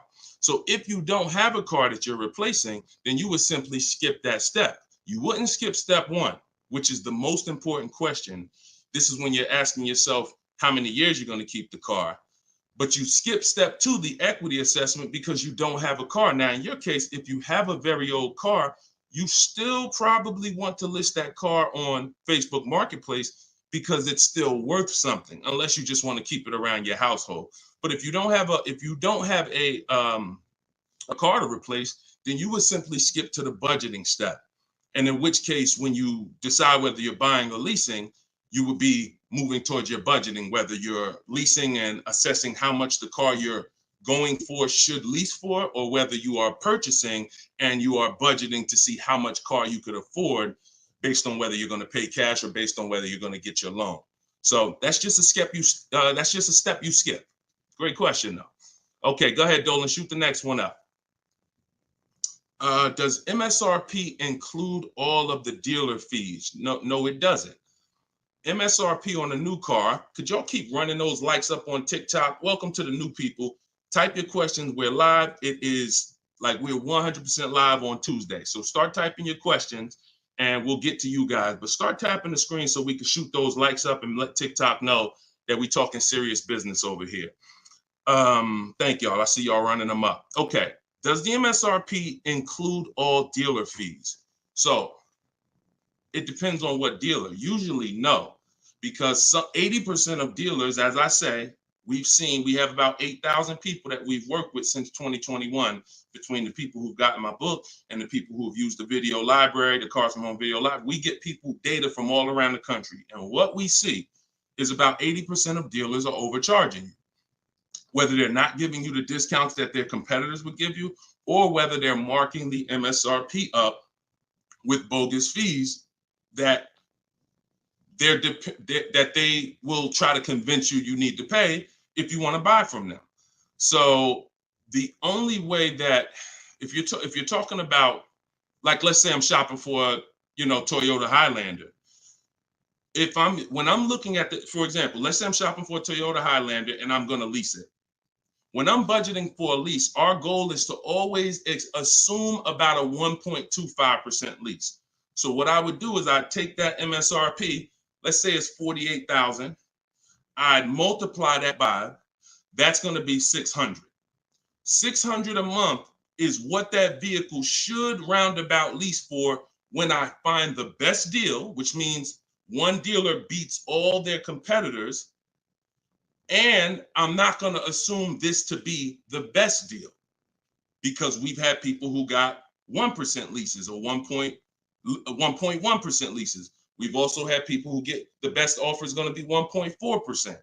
But what we're doing is we're using that middle portion. Some of you know 1.5 is the absolute max. You don't want to pay over 1.5. If I took that same vehicle, we'll do a lease scenario and then we'll do a purchase scenario. If you took 1.5 and you multiplied that by that same MSRP, now that's $720 a month. Above this, now we're paying too much for a vehicle we're going to be giving back. And the purpose of a lease is to avoid the natural depreciation that someone who's buying is going to take, and also to drive a lot of car for the money we're paying. So the lower percentage we pay relative to the MSRP, the better the deal. So everyone's going to charge different things. That's why we must get bids. We can't depend on a dealer who's going to say, oh, I'll honor the MSRP. And if I'm purchasing, then some dealers are going to not charge that same vehicle, that same $48,000 vehicle. Some dealers are going to charge $49,000 for it. Some dealers are going to charge $50,000 for it. Some dealers are going to charge $48,000 for it. And some dealers are going to charge less for it. We don't know who's who, which is why we must get bids. And part of what I teach is, and pretty much the gospel of what I teach is how to get bids online using dealers' websites so that we can sort for the best deal. We're not negotiating for the best deal. We are sorting. Good to see you, Yank. Even though you went a little left on the program yesterday, I saw you. But I'm here now. So go ahead, shoot the next question up, Dolan.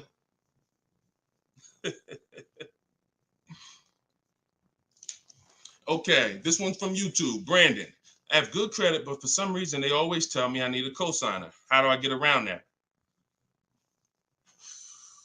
If you're purchasing, you want to control your financing first. So I wouldn't let the dealer tell. If you have good credit, what you should be doing is you should be purchasing your car, locking up your best deal, and then coming home. And this is for all of you. Who's going to be purchasing a car? Who's going to be purchasing? Now, if you're not keeping your car 8 years and you're new here, then you're going to find out that you should be leasing. But for the time period, I'm just going to base it off of what you know already. Who's going to be purchasing a car? Type me in the comments. Matter of fact, I need to see Instagram because I can't even see. I know, Dolan, you can see it, but I need to see Instagram as well. Hold on. While I'm doing this, y'all type if you're going to be purchasing. Okay, I see you, Brandon. All right, hold on one second. Let me get to Instagram. All right.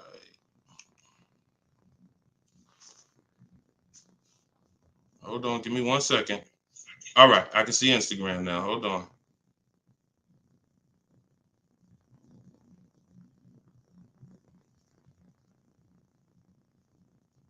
Give me 2 seconds. Okay, here we go.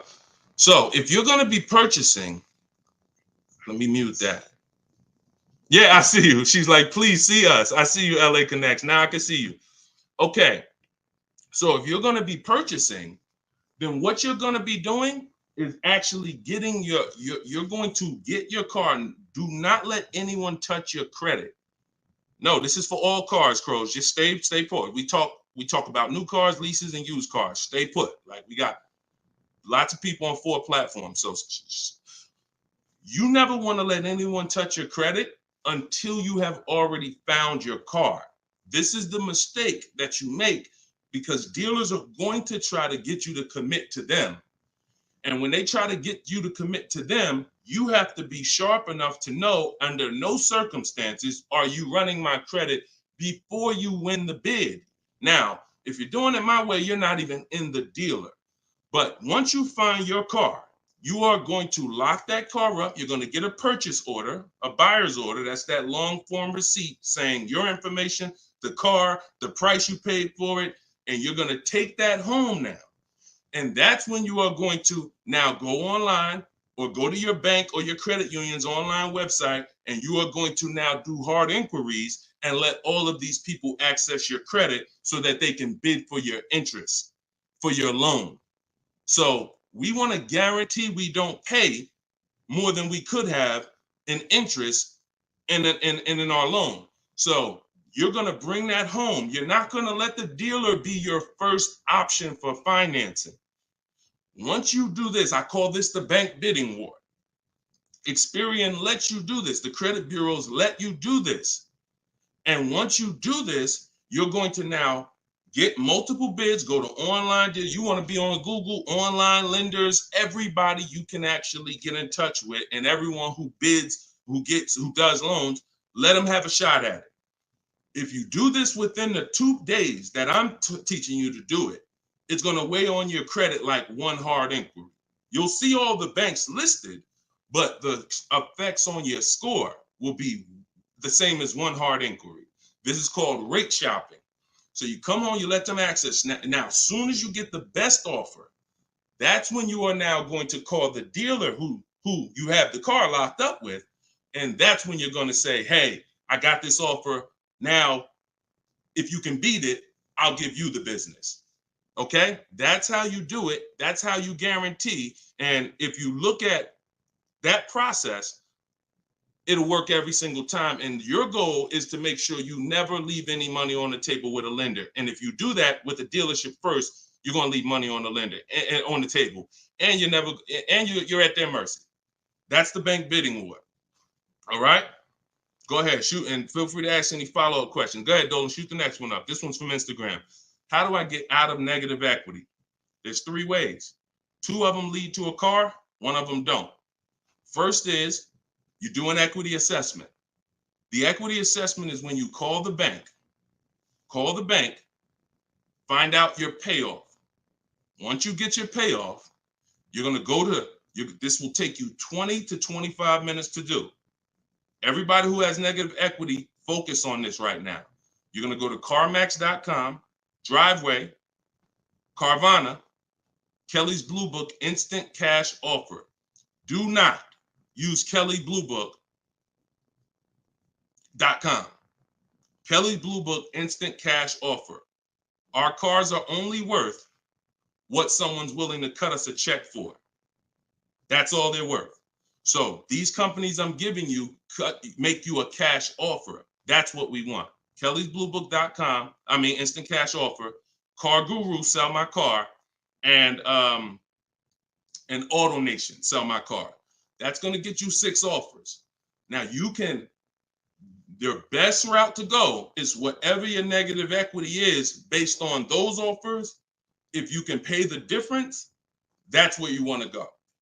If your best offer is 21, but you owe 23, you want to pay that $2,000 and get out that car. Because the second route I'm about to tell you is going to give you a greater amount of negative equity.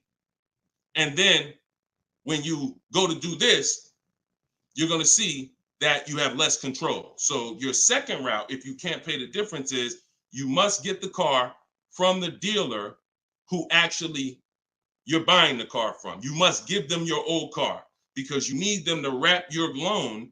You need them to wrap that negative equity into your new car deal, because you can't pay the difference.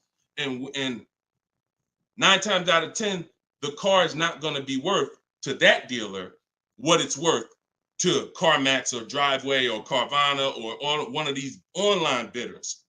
So you'll find that your highest offer from the online bidders might be 21. Your highest offer from the dealer you're going to get your car from might be 19 because it's not worth that to them. So that's why I say plan A is pay the difference.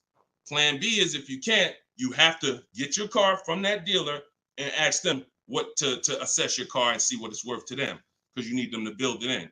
Now, if your negative equity is too much, if you have too much negative equity, then you're going to have a problem getting out, because you're going to have you're going to mess up the loan to value ratio. You can't move 15 grand over on top of a $30,000 car and expect the bank to approve it.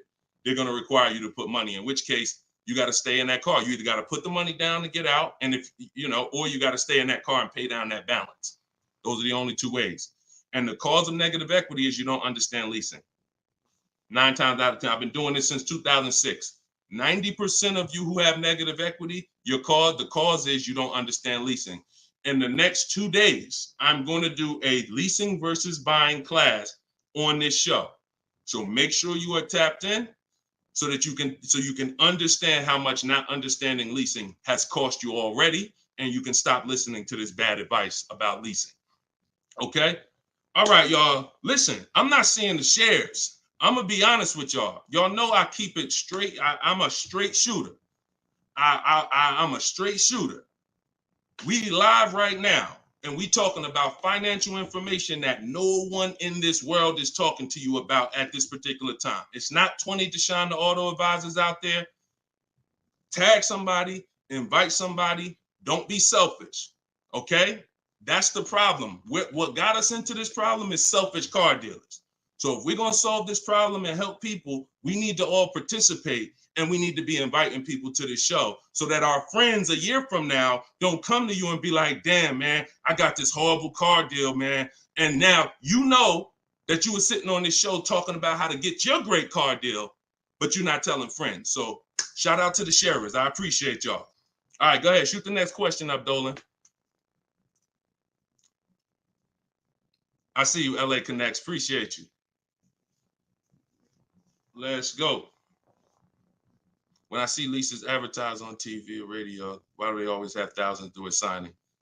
Well, this is a similar question. All right, Steve Phillips asked a question from TikTok, and then I see Dreamer asks about advertised leases that she sees that always require thousands down. So you always tell people how to customize your lease. You do not go into a dealer. If first of all, we only go into a dealer to test drive. If you're shopping for a new car or a lease, you should only be in the dealer for 20 to 30 minutes, and your only purpose to be there is to test drive or to pick up your car because they won the bid. This is what I teach. This is all in my book, Cars from Home, 7 Steps to Saving Time, Money, and Avoiding Dealers. You can get your copy for 75% off in my TikTok bio, in my Instagram bio. It's a 7-step system for leasing, purchasing, new cars, used cars, everything. But part of this particular way, we shop. Shopping is not buying. And what the car business has taught you to do is mix the two into one. You go shopping to decide what you want. That's the purpose of shopping, y'all, to decide what you want. Deciding what you want is test driving, making sure your kids can fit in the car, making sure it has enough room, making sure it feels good. Once you decide what you want, now you're coming home and you are emailing them through their website, and you're going to request your offer. So you are not ever going to say, work me up a lease, Mr. Car Dealer. If you say work me up a lease, they're going to work you up a lease based on probably a couple thousand down, probably leave out the tax and the fees, and you're going to deal with that nightmare of traditional car shopping. You are always going to request your leases with no money down, zero. Now, I want y'all to remember this. We do not want to use this term anymore, down payment. We want to start using, remember this, and I want y'all to write it after I tell it to you. total out of pocket. Total out of pocket. Or you could put TOP. All right, everybody who's locked in, I want you to type TOP. Okay? Type TOP. I want to see the people that are locked in. If you've been in my master classes, we're about action here. We're not about casual nothing. No one's fighting for your money if you're not. No one, you're not going to casually save $5,000, $10,000 and avoid this if you're not locked in. Okay, type TOP. I see you, Dreamer. I see you, Daryl. I see you, Brittany. All right, I see you, Jay Boogs. All right, I see you, Patrice. I see you, Instagram. All right, Instagram and TikTok locked in. I don't see Facebook and YouTube locked in. I'm just telling y'all. I'm gonna start calling some of you out because you're not gonna win if you're not locked in. This is big money, and there's a $1 billion industry that is depending on you staying stuck in the old way you buy cars. So TOP, I see you. That's the term. No longer do you say down payment when you're talking to dealers. I see you, LaDonna. Way to represent Facebook. You are going to say total out of pocket because total out of pocket means, Mr. Dealer, this is the total amount I'm giving you. Down payment can be mixed up. Down payment can mean, $2,000 down plus tax. $2,000. No, it's different than out the door. More. That's a different term. There is a place for out the door price, but in this particular case, we are using total out of pocket when we are contacting dealers to request our offers. First payment is the only thing we are putting out of pocket when we're getting lease offers. So it does not mean we're not going to add additional money later, but it does mean for the offers that we're going to look at, I need my first month's payment out of pocket, and then you give me your offer. What that allows us to do is divide that monthly payment into the MSRP of the car and get that formula that I was talking about 10 minutes ago, that 1% formula, that 1.2%, that 1.5%. You can only work this with first month's payment out of pocket. So we dictate how we want the quotes. And if somebody says, hey, 2,000 down, you're still going to come back to them and say, hey, please resubmit the quote to me with only first month's payment total out of pocket. See, car dealers, we understand those terms. We know what total out of pocket means, but what we're depending on is that you don't understand what that means. The 80% of dealers are depending on the fact you don't understand what total out of pocket means, and they can just flip it up on you. So that's what we do. It's not about advertisements. Let me show y'all something before we move to the next question. Get the next question ready, Dolan. I'm going to show you a deal that somebody in the Cars from Home library made, somebody who uses my stuff. Don't shoot it up yet. Not yet, Dolan. Hold on. This is Charles. Charles got a Hyundai Palisade. $48,000 vehicle, $48,595. We always request our quotes with 12,000 miles per year, always. If you're going to do, Deshone, I do 18,000. Then you're going to adjust your mileage after you find your best deal. You're not going to do quotes for 18,000, always with 12. And then once we find our best deal, then we're adjusting. But Charles got $597 on a $48,000 vehicle. That's all he gave them, $597. So if he had depended on advertisements, he'd never get this deal. Hyundai Palisade like that, that's probably $597 with $3,000 out of pocket plus tax and fees. What am I trying to tell you by showing you this? Great deals are not advertised. Great deals are never going to be advertised. Great deals are made in the background. No one knows about them. Dealers don't even want to make them. They're sitting there saying, hey, listen, can you get them? They're talking to the salespeople. Hey, can you get them to come up a little more? Can you get them to pay another, $50 a month, $40 a month? Can you get anything out of them? No. All right, go make the deal.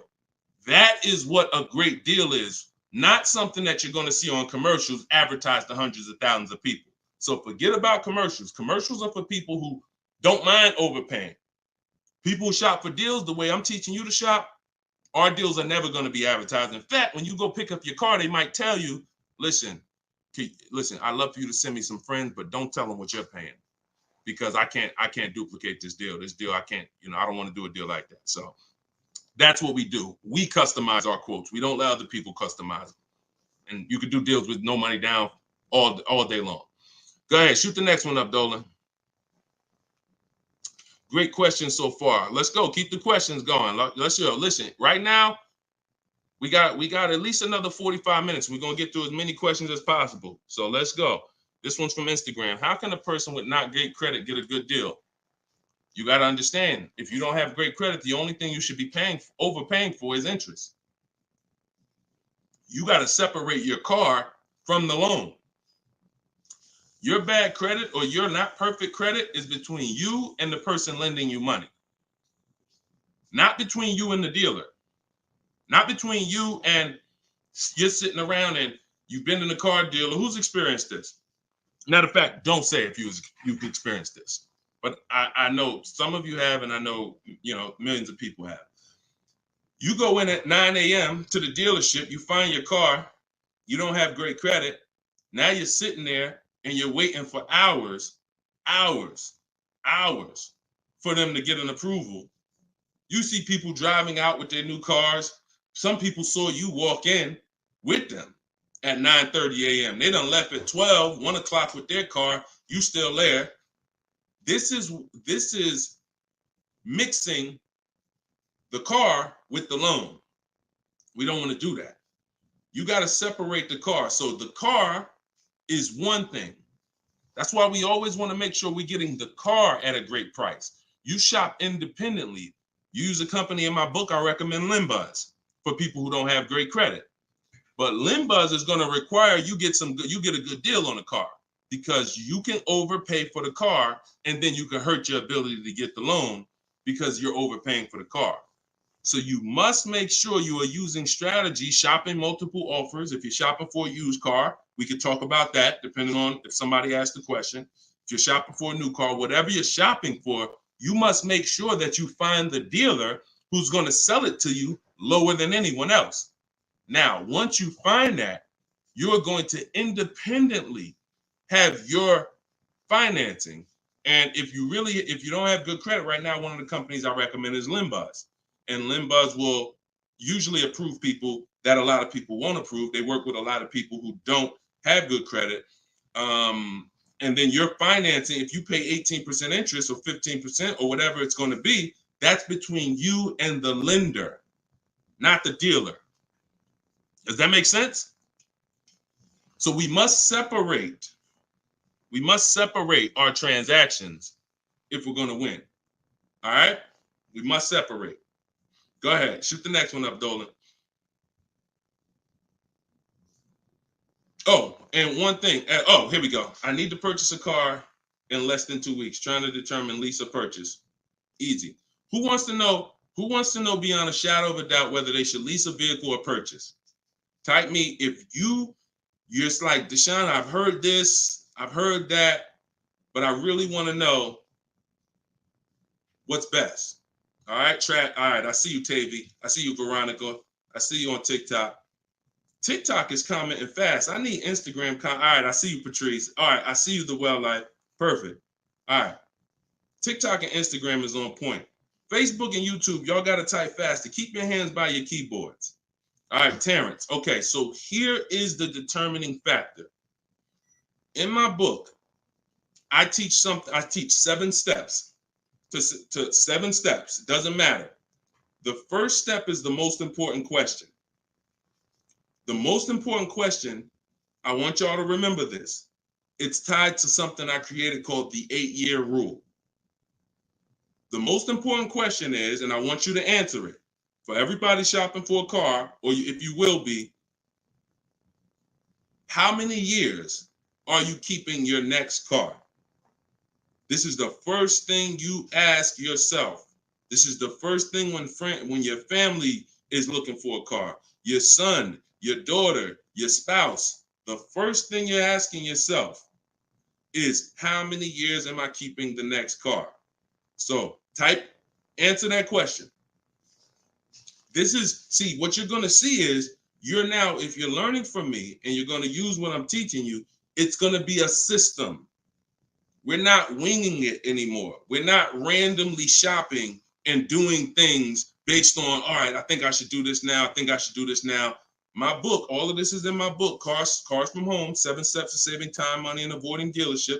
You can get yours for 75% off in my TikTok bio. It's normally $97, but for 30 minutes, you can get yours for 75% off. You go to my TikTok and Instagram bio. So I see you, Latasha, 5 to 6 years. Tavy, 5 to 6 years. All right, Crowsman, till the doors fall off. Okay, the well life, 6 or 7 years. Everybody answer that question.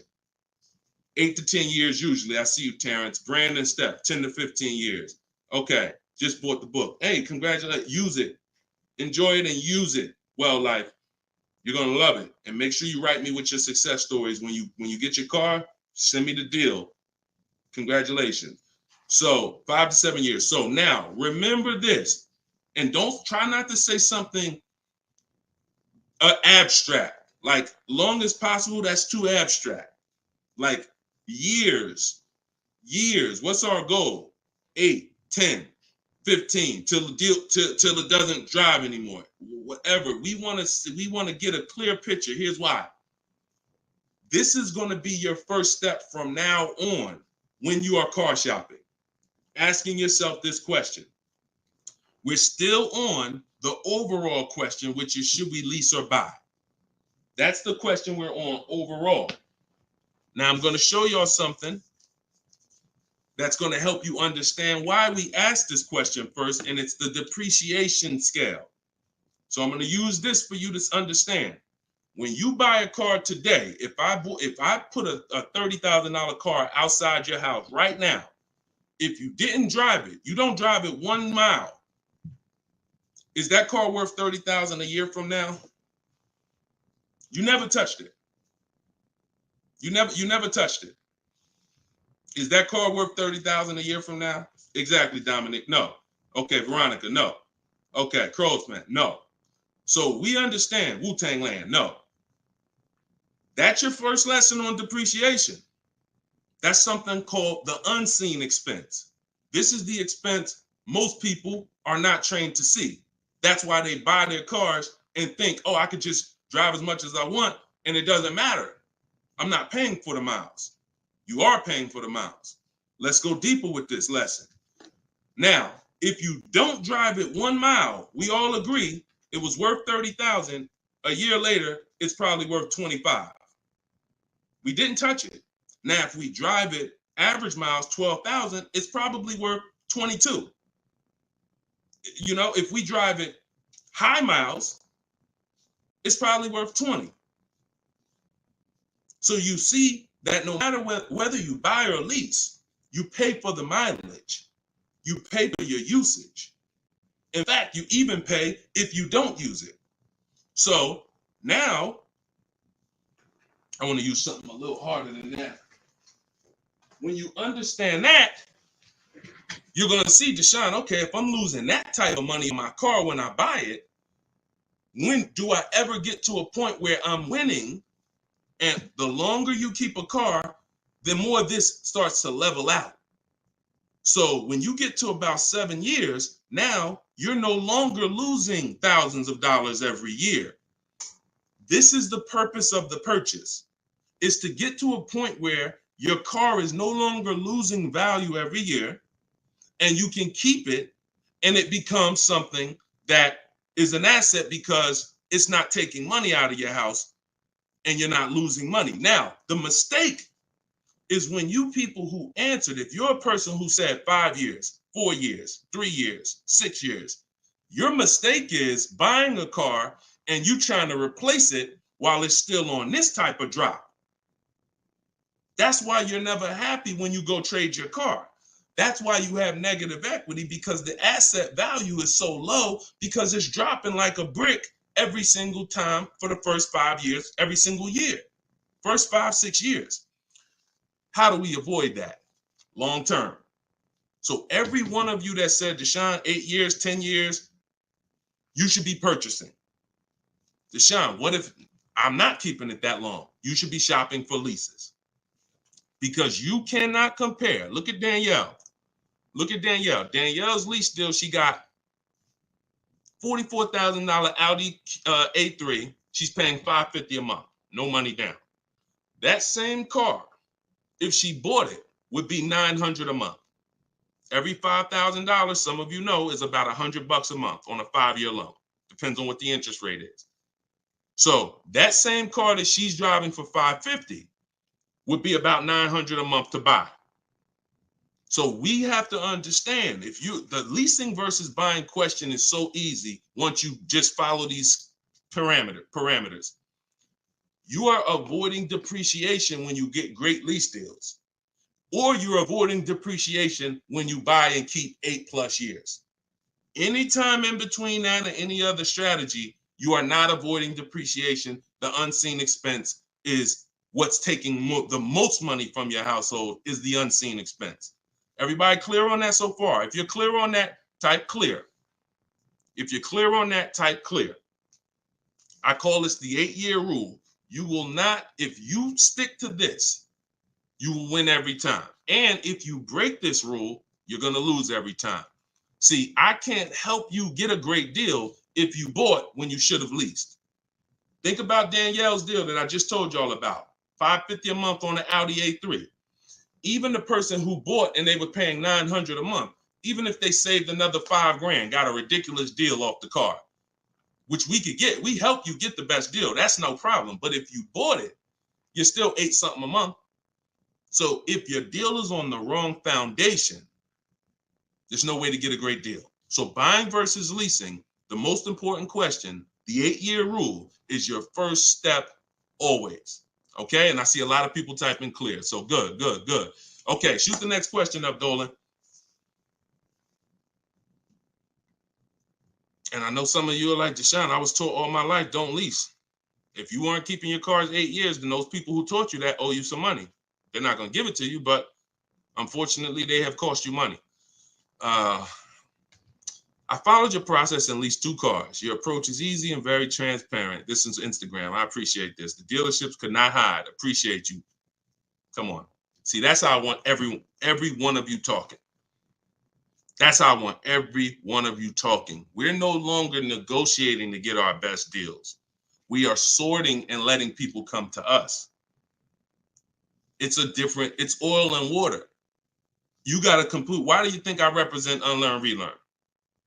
Because I know the first problem I saw when I started teaching this in 2021, I started before that, but God blew me up in 2021. You know, we got 1.5 million followers on TikTok, and everything went crazy since then. We teach, but I was like, oh, people got so much bad information that they got to unlearn. I can't put good information on top of bad information. So you got to be willing to scrap that, realize it's cost you money. It's from people who don't understand cars. They might have bought 10 cars, 20 cars in their life. Now they think they're an expert. And that's just cost you. So you got to be willing to unlearn all of that stuff and learn the new way. And that's what we do here. So I'm glad. Enjoy. I'm so glad you're empowered, Coach Booker T. You're empowered. And that's what I want for everybody. Go ahead, shoot the next one up, Dolan. I have a Jag and need to downsize. All right, we'll get to you. I see you on TikTok. I have a Jag and need to downsize. Thank you, Brandon. Appreciate all the gifts on TikTok. Could y'all keep running the screen, the likes up, tapping the screen? If you're spending time with us and you're going to spend a couple minutes with us, can y'all just every couple minutes just tap the screen, keep shooting those likes up? We get TikTok's attention. We let them know we talking about things over here that more people need to hear. So appreciate all of you. I see you already. All right, this one's from TikTok. How long can you keep a car when you lease? Asking with miles. 3 years. 3 years. We don't do 4-year lease deals.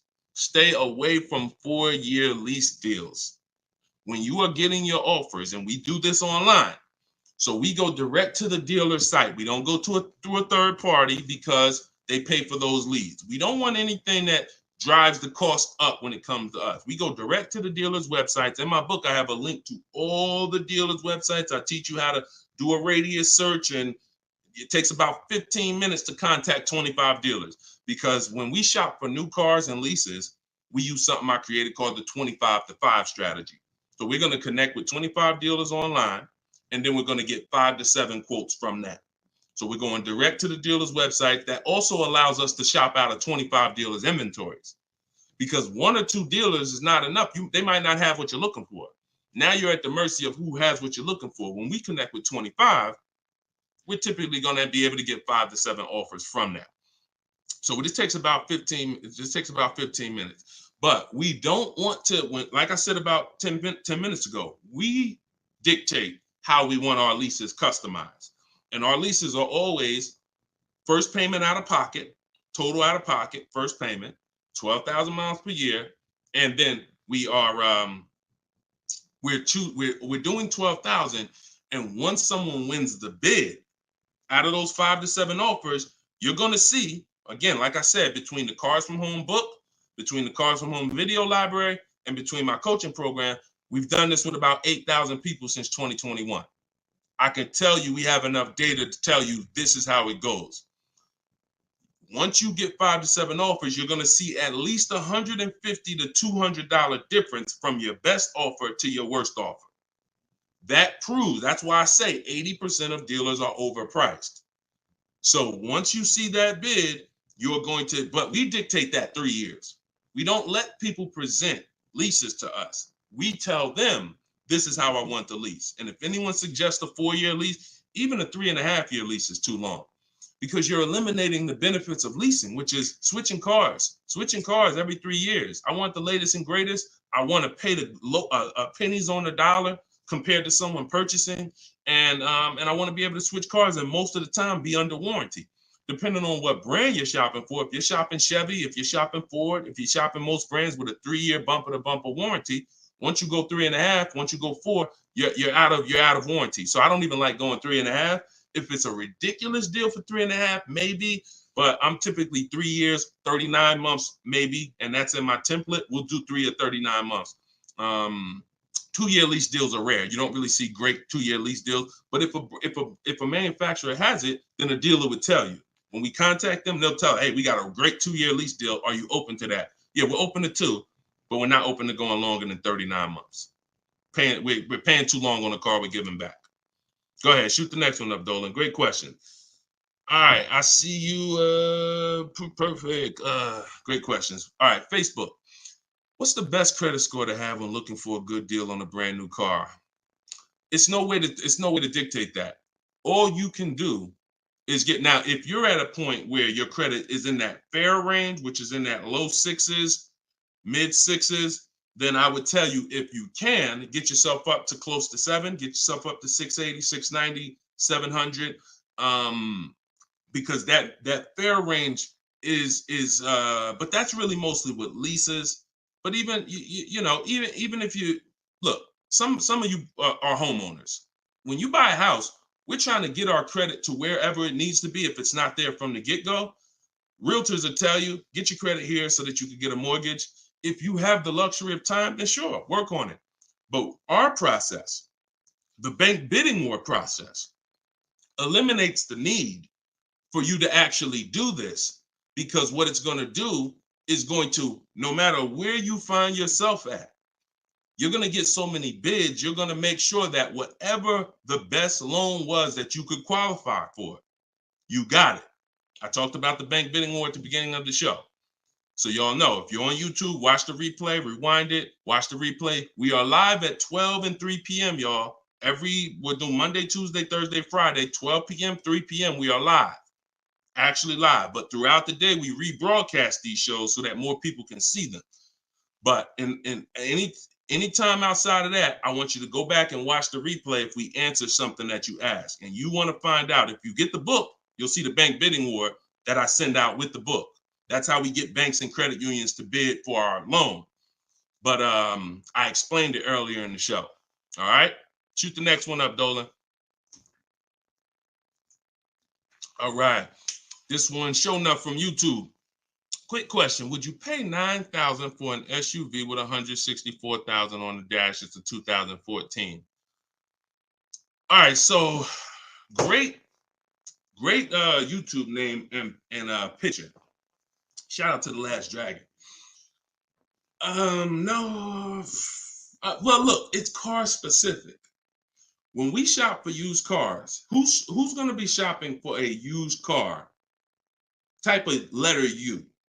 I want y'all to listen up. We use a process called the multiple marketplace strategy. This is in my, now I told y'all, our process for shopping for new cars is, or new cars and leases, is the 25 to 5. Our process for shopping for used cars is the multiple marketplace strategy, because we want to be on every marketplace that has a car. And there's 8 of them: Driveway, Carvana, CarMax, Carfax.com, Car Gurus, AutoNation, Cars.com, eBay Motors, and I'm missing one. These all have different inventory. Now, some of the inventory is the same. I've seen times where you go on you go on Auto Trader, and the price hasn't been updated, but you go on Car Gurus and the price has been updated. So there's a car for 36, same car on Auto Traders is 34. So you must be on all marketplaces. But then there's a process that we use to sort down to get a quality car. First thing we're going to do is, if you are aiming for a car, you need to do a longevity check and a reliability check. This takes 5 minutes.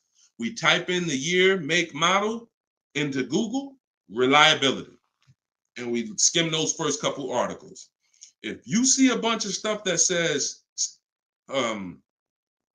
questionable reliability, 7 out of 10, 6.5 out of 10, that's enough to eliminate the car, in my opinion. After you type in reliability, and look, my whole process for shopping takes 60 to 90 minutes. So everything I'm telling you to do are 5-minute things, 20-minute things, 15-minute things. We do this right from home. That's why the book is called Cars from Home: 7 Steps to Saving Time, Money, and Avoiding Dealerships. So now, once you do reliability, now you're going to do longevity. Longevity is going to tell you what the data says about that car long term. If it has transmission issues, if it's not known for lasting. Sometimes the longevity records on Google will say this car is known to last 200 to 300,000 miles.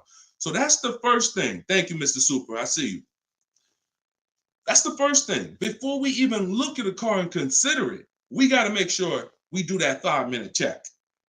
Now, once we move past that, now we're moving into our process of sorting down, because we could have a good car with good data, but we could get a bad car based on the previous owners. So first thing we're looking at is the Carfax. Carfax. We want to know what that title's like. Is it salvage? Is it rental? Is it frame damage? Is it rebuilt? Eliminating those. Now we're moving on to service records. This is the biggest indicator, in my opinion, on if a car was taken care of. It's not title history. It's not accident history. It's service records. Service records. So if I see a car and I see that the service has been done year by year, whether it's a one owner, and I can see every couple thousand miles, service. Great indicator. Great indicator. Opposite is also true. Hold on, Darryl, it's in my TikTok bio. You won't leave the broadcast. He said, how do I get the book? Go to my TikTok bio, click that link. You'll see a link for 75% off for 30 minutes. Grab your copy. It'll be in your inbox in a couple minutes. Okay? And everybody who's on here, you can get your copy for 75% off my new digital book. And I do updates. So anything changes in the market, I update it so that it stays fresh, it stays relevant. So once we move past service records, now we're moving to accident history. Now, all accidents aren't created equal. If you see an accident and it says airbags deployed, that's a deal breaker for me. If you see an accident and it says vehicle towed, that's a deal breaker for me. If you see an accident and it says vehicle drivable, minor accident, that's not a deal breaker for me. Depending on, I'll put it in my top 5. Doesn't mean it's going to be the one that wins, but I will put it in my top 5, top 7. So these are the things that you're looking for when you actually are shopping, trying to make sure the car is good. It's not just the year. It's not just the price. Forget about that. That comes later. It's not the mileage. Those things come first to dictate, is this a good car? Car could have 60,000 miles on it. If it has bad title history, bad accident history, no service records, it's a troubled car. So that's the system. As I said, everything I want you to do from now on is shop with a system. So you are not winging it anymore. You follow those systems. Again, there's no guarantees. But if you have a strategy and you're like, okay, I'm taking the steps to do my best to make sure that whatever I put my money in, I've done the due diligence, 9 times out of 10, you're going to win versus just winging it. Okay, great question. Great question. Shoot the next one up, Dolan. Oh, by the way, I teach a strategy where you might not know. I'm getting ready to give y'all some game. The whole show is game, but I'm gonna get ready to give y'all one of my secret strategies. It's in my book. I got a lot of stuff in my book. A lot of stuff. But a lot of you don't know when you're on these marketplaces. Keep that question ready. We're gonna go to that next one in 2 seconds.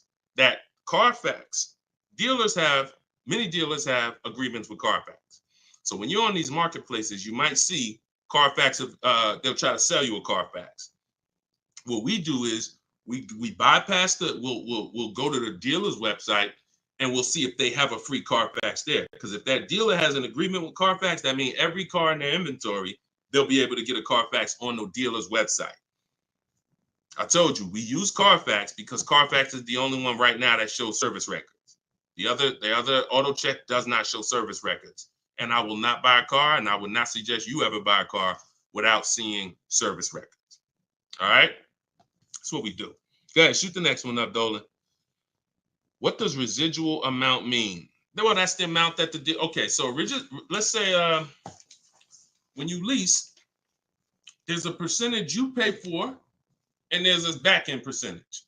The back-end percentage is what they want the car back for, and they're going to sell it and, make money. Now, we'll see if we can sell it. We always see if we can sell at least if we can make money. We do an equity assessment at the end, but the residual amount, let's just say the car is broken into 2 halves. 40% is what you're going to pay for, and you're going to pay interest on that 40%. And then the 60% is what's left, and that goes back. That's what happens when the dealer comes back. That's when you give it back to the bank, not the dealership. That doesn't matter to us. We do not shop based on residual values, money factors. We do not shop based on that. We get bids because we can't control that. I've had people in the years come in, Wall Street finance guys come in with their finance calculators, asking me the money factor. And when I give them the money factor, we're converting it to an interest rate multiplied by 2,400. And they're like, okay, they're doing all this math and it's not going to help them because all they're doing is one-to-one negotiating. You don't get your best deal doing one-to-one negotiating. You get your best deal by making multiple dealers submit offers and bids. So you can know the residual all you want. You don't know the rebates. What if there's no rebates? You don't know that. You don't know you don't know if I'm an 80% dealer and I'm not going to discount, or I'm going to mark my car price up $2,000 and then take off that $2,000 and make you think you won. But all I did was take off the $2,000 that I was overcharging anyway. So you don't know who you're dealing with. That's why one-to-one never works.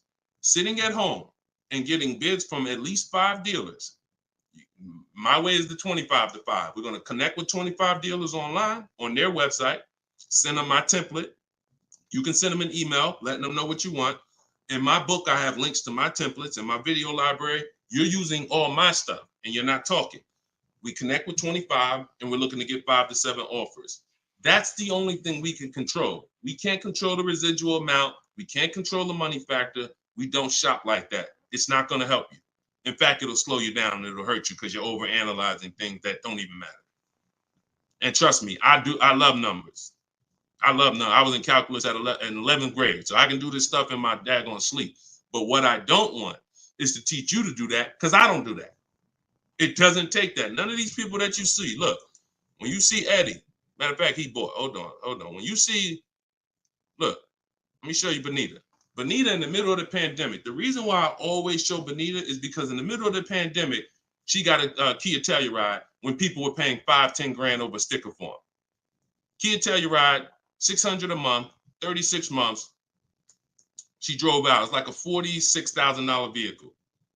People were paying $800 a month. Some of you may know somebody who's leasing a Kia Telluride that they got during the pandemic. If they didn't put money down, they're paying $800 a month, $700 something a month, minimum. Now, one thing people will never tell you though is the money they put down. So don't even ask them, because people tell you, oh, I'm paying $600 a month myself. They'll never tell you they put $4,000 down though. Never. So, but yeah, when you are shopping like this, you're getting bids. She doesn't know what the deal is going to be until she shops. And when she shops, she doesn't care about the residual value. It doesn't matter to her the money factor. None of that stuff matters. The only thing that matters is, let me get my bids and see who's going to win the bid. That's it. That's it. Go ahead. Shoot the next one up, Dolan. Let me put that banner back up. For all of you who just jumped on, this entire show is sponsored by my new digital book. It's called Cars from Home. 7 Steps to Saving Time, Money, and Avoiding Dealerships. I'm the author of that book. I'm also the creator of the Cars from Home video library and the Cars from Home coaching program. You can get your book for 75% off in my TikTok bio, in my Instagram bio. It's normally $97, but you can get your copy for 75% off by going to my bios and getting it, or you can scan the QR code or go to deshonsbook.com. 75% off for 30 minutes. All right? So get your copy. Everything I teach is in there, and you can reference it for life. All right, this one's from TikTok. When I see, we already did that one. I know you're snatching all the questions, but I tied that question in, even though you didn't post it. I tied that question into the other person who was asking about 0 down leases. All right, thanks, Dolan. Okay, this is another one from TikTok. Lease mileages. Let's go, Instagram. Make sure y'all type in your questions. All right, make sure you type in your questions, Instagram. We live every day at 12 and 3. So let's see, TikTok, lease mileage 10,000 under allowable. Does that value when getting next lease? No. What you're going to do is you're going to do an equity assessment. You are not going to, how many people right now have dealers calling them, telling them to come in and they can get you out of your lease, or they could trade you out of your car and put you in another car? How many people have either phone calls coming in, emails, or you get mail? Hey, Leo, good news. We need your 2019 car. We have somebody looking for that car. How many people are getting those emails or those calls right now? When you get those emails, look, all of them, look, look, I do every day, Matthew said. Look, so when you get those calls, what they're doing is we have automatic algorithms, like automatic technology that generates these lists for us. It's not that they saw your car exactly and they're like, oh, I love your particular car. So what you got to know is, what's the goal? The goal is to get you to come in and get you to have them be your first offer on your vehicle. Now, we never want a dealer to be our first offer. Hold on, Tiffany. We never want a dealer to be our first offer.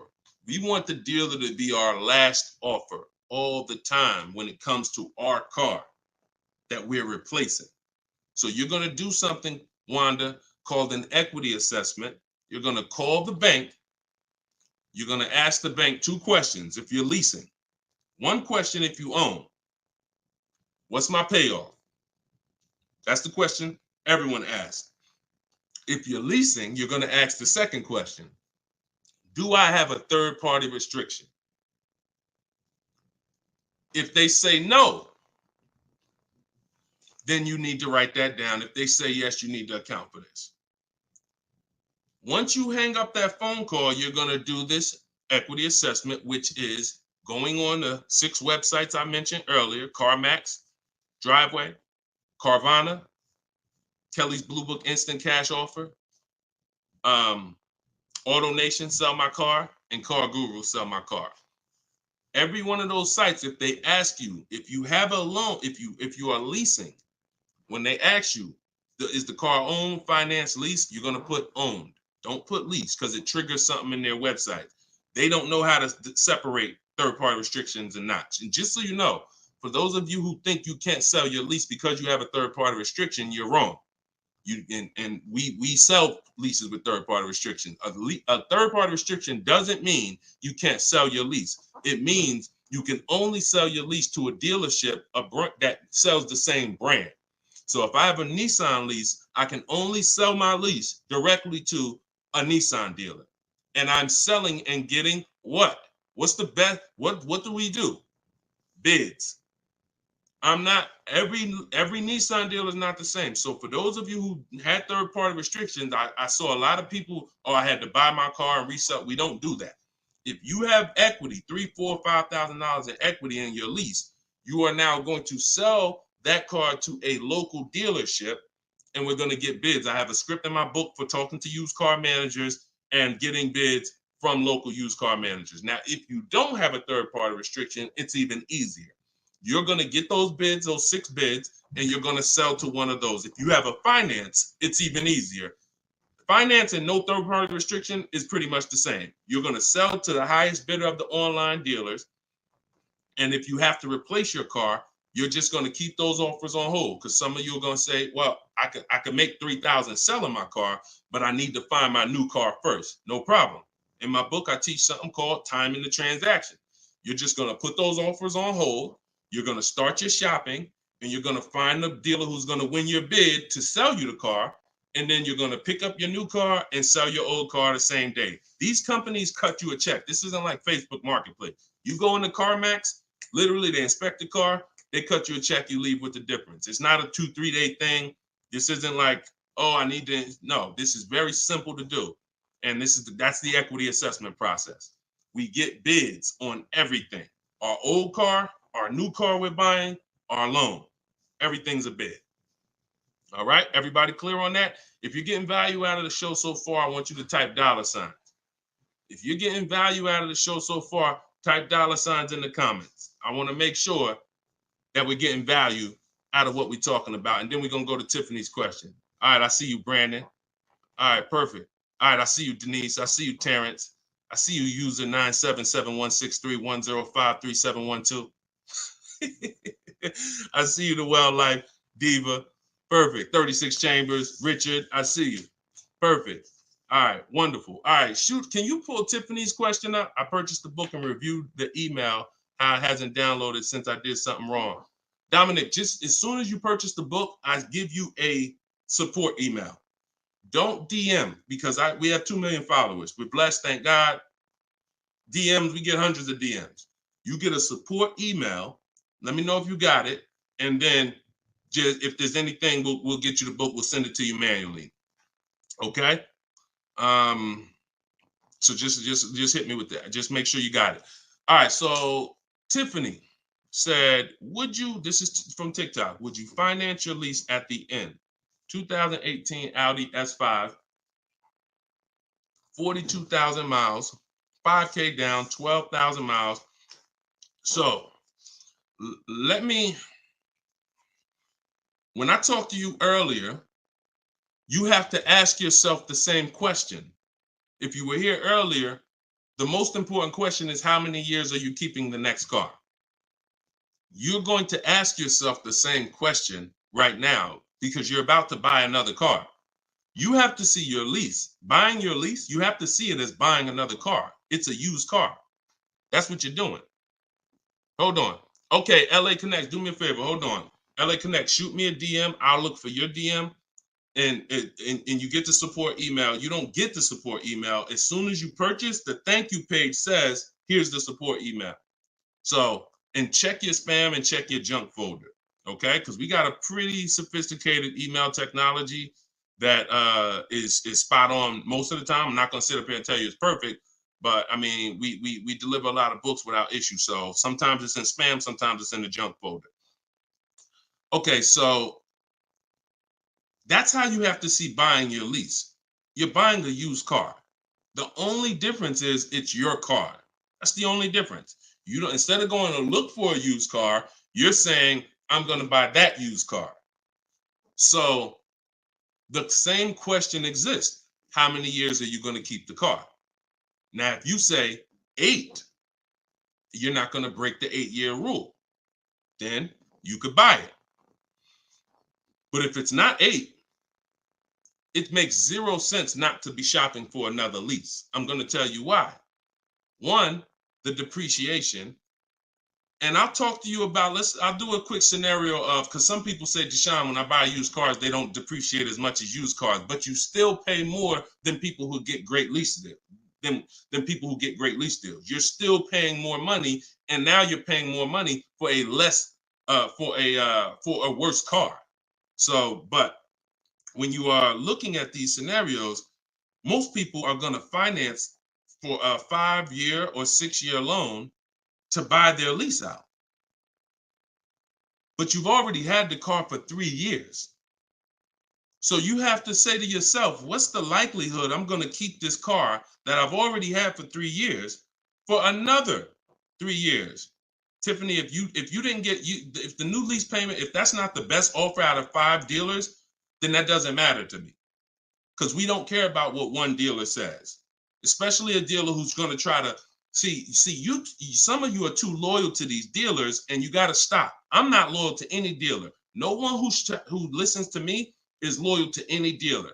We are done with being friends with dealers. We don't need to go to a barbecue with our car salesman. We don't need to do that anymore, because we need to make car salespeople compete and different dealers compete.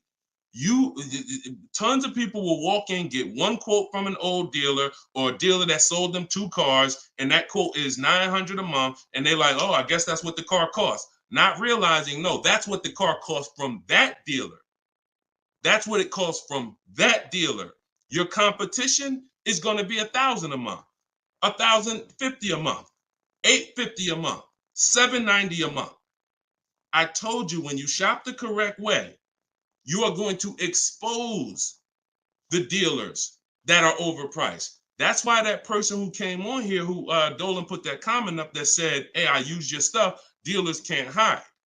Because it's an exposing of the overpriced car dealers. We see the people who are overcharging us, because when we see that best offer is $790, and then we see another offer for $840, another offer for $890, another offer for $920, we realize all of those other higher price offers were taking a shot at us, hoping that we weren't going to shop them. But that's okay. We're buying from the 20% who beats their offers. So before we ever make a decision to leave, we must shop 5 offers, and none of you are going to realize that this is right. See, like I said, between my book, the Cars from Home Library, and my coaching program, we've helped 8,000 people since 2021. These are the numbers. 80% of dealers are overcharging you. And if you don't have multiple offers in front of you, at least 5, you're not going to ever find the best price dealers. And you don't do this the hard way, going into dealer to dealer to dealer. You do this sitting at home on these dealers' websites, requesting your offers, looking at offers strategically. That's why my book is called Cars from Home. My system is called Cars from Home. We spend time here. We're not in a dealership for more than 30 minutes. Okay, so getting back to your question about buying your lease, I'm not buying a used car. I'm not switching my strategy. The philosophy of going from a lease to a purchase is a total strategy shift. That means I'm going from a short-term person who doesn't like maintenance, who doesn't want to put more long-term, who doesn't want to keep a car long-term. I want to be under warranty most of the time. I want to drive cars for pennies on the dollar, compared to people who buy. Now I'm switching that to become a long-term person, because there's a different set of values when you're buying cars for 8 to 10 years to 12 years. That means I'm going to pay off my car. I'm going to get to the point where it's not depreciating a lot anymore. I don't care about having the latest and greatest. Once my car is paid off, I just got a car that's 7, 8 years, 9 years old, but I'm going to keep it in my family for a long time, and I'm going to win that way. I'm going to win by having that car 10 years. The longer I keep it, the less I paid for it. If I keep a car 15 years, the less I paid for it. I keep it 12 years, the less I paid for it. So it's 2 sides of the spectrum. That's why when you buy your lease, you're going from one mindset to an entirely different mindset of buying a used car. So the best thing to do is just learn how to shop the way I'm teaching you to shop, so that you can get great lease deals. They are out here. I showed you Bonita. Bonita got a great lease deal, middle of the pandemic. Middle of the pandemic, when there was blood in the street, people coming out of car dealerships with axes in their head. That's how much they overpaid. That's how much they overcharged. They got 10,000 over sticker, 8,000 over sticker. Bonita's taking deals down. We've been doing this, but the only way you're going to get great deals is to stop shopping the way they want you to shop and start shopping the way you should shop, which is being in control, making people bid for your business. And you're going to get entirely different results. You're going to realize, dang, these dealers been overcharging me. That's perfect. That's perfect. All right, go ahead, Dolan. Shoot the next one up. We got a couple more minutes. Try to get through as many as possible. All right, this one's from Instagram. I'm reaching out to dealers. Point. I'm ready to compare price. I don't know what to say. You don't talk. If you're doing it my way, you should be on their email. Now, if you're doing it the manual way, which I'm not even going to teach anymore. I used to say on some of the older broadcasts, I would say call, talk to a sales manager. But I want to do it by email. We go to a dealer's website. We use the contact tab. We tell them what we want, and then we're having conversations from there. Now we do that. We do that with 25 dealers. We always get a separate email. These are the little things that we must do to make our in my book, in everything I teach, it's for a reason. We get a separate email. We get a Google Voice phone number because we're not talking to people. If we're talking to anybody, we're talking to sales managers. We are not talking to salespeople unless we're setting up a test drive. And even that, there's a way we do it. We want to talk to the most experienced salesperson. We want to talk to the person who has a great history, who everybody loves. We want to talk to the person because the wrong salesperson won't even have the car ready for you when you get there to test drive. New salesperson just started, he over there, thinking about how he'll just, so we got to even act for the right salesperson to set up a test drive. But we're not talking. See, when you're not talking, you can stay out of emotion. Even the first time you use my stuff and you start using my scripts and my templates, you're still going to be a little emotional, unless you're just, some of you have a very stoic personality. Some of you have a very, whether it's military or whether it's just your natural personality, you don't get emotionally involved. This is what you need to be.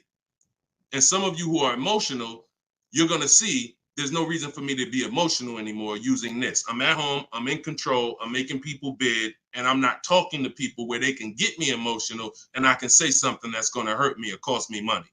So we are doing all of this online through their website, letting them know what we want, requesting our offers. And like I said, we do something called the 25-to-5 strategy, where we're connecting with 25 dealers online to get 5 quotes. That's how we shop for new cars and leases. Not used cars, new cars and leases. So you shouldn't be talking saying, I don't know what to say. You are reaching out to them. First thing we're going to do is let them know what we want. After we confirm the dealer has what we want, then we're going to request our quote and our offer. So that is what, and if you are shopping for a purchase, then we're requesting an all-in quote. We're requesting an or total, all fees, everything included. And if we're shopping for a lease, I talked about earlier how we get our lease quotes and how the format that we have when we're shopping for our lease quote. So my book is $24 if you get it at the 75% off. In that book is my scripts. In that book is my templates where you fill in your information, you fill in the car you want, and I walk you through my entire process. I also have replies in there because there's going to be things that they say. These are trained people you're dealing with. We deal with trained salespeople. So when you are reaching out to them, they're going to say things like, hey, when can you come in? Hey, okay, I'm handling my entire process from home. And then you always end with a question. All my scripts end with a question. You should always end your email with a question, not a statement. So if they say, hey, we only car shop, we only give quotes in person. Okay, well, no other dealer that I'm talking to has said that. Should I remove you from my list, or are you gonna present an offer? Always a question, because you bounce the ball back to them. So all of my scripts and my replies are in there. This is what, and there's, but you need to keep the conversation on your agenda. You're having a conversation online with these dealers. And That's why I say separate email, Google Voice number, dedicated, locked in. You don't want a bunch of car dealers' emails mixed in your personal email. That's not how we do it. That's going to mess you up. We do not do it like that. That'll confuse you. Now you're missing emails and all of that. Separate email. All right. Go ahead. Denise is asking, can you answer my question? I want to know if I have options. Can you find Denise's question from TikTok? TikTok, Dolan? You see Denise's question? Give her a second. Thoughts on, while you do that, I'm going to enter this thoughts on leasing a Tesla. There's no price negotiation. There's no price negotiation. So there's no reason to get bids. You can't get bids on Tesla. Keep that up. I'm going to get to that right after this. This is a short answer. What you need to do when you're leasing a Tesla is total out of pocket, first month payment, 12,000 miles per year, divide the monthly payment into the MSRP, like I said. And if it's over 1.5%, you're paying too much for a car you're giving back. So we still need to know if the lease deal's good. Doesn't matter. Even if it's no negotiations. Plenty of people out there that got bad lease programs that are dependent on people who don't know what a bad lease program is to come in and lease the car. And until we stop leasing those cars at these bad lease programs, when we stop, that's when they'll change. All right, it's always a buyer's market for us. Go ahead. All right, so this one's from Denise. I have a Jag and need to downsize. I'm retired and upside down 14,000.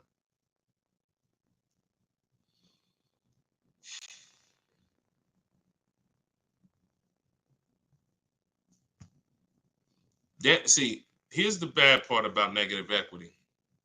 The damage is done.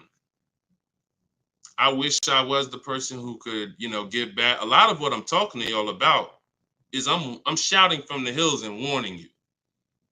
It's up to you to take the warning. But in this particular case, with negative equity, the damage is done. Now, how do we get out of it? It's only two ways. I talked to you about that earlier. Now, in your particular case, now there's a third way.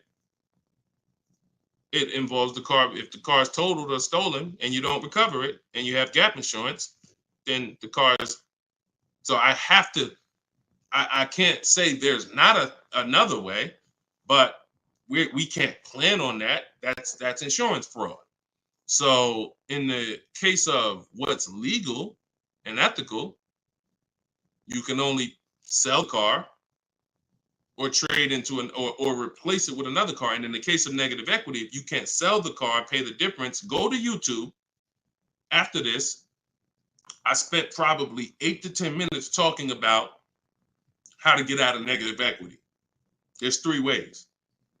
2 of them lead to a new car, 1 of them doesn't. If you can't use one of the 2 ways, which is paying the difference between what you owe and the highest bidder, then you have to transfer that to another car, in which case you have $14,000. What's your car payment? How much is your car payment?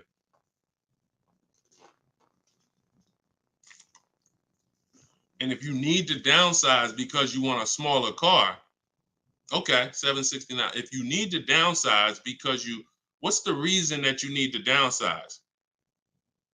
Is you need a lower payment, or you just need a smaller car? Lower payment or smaller car?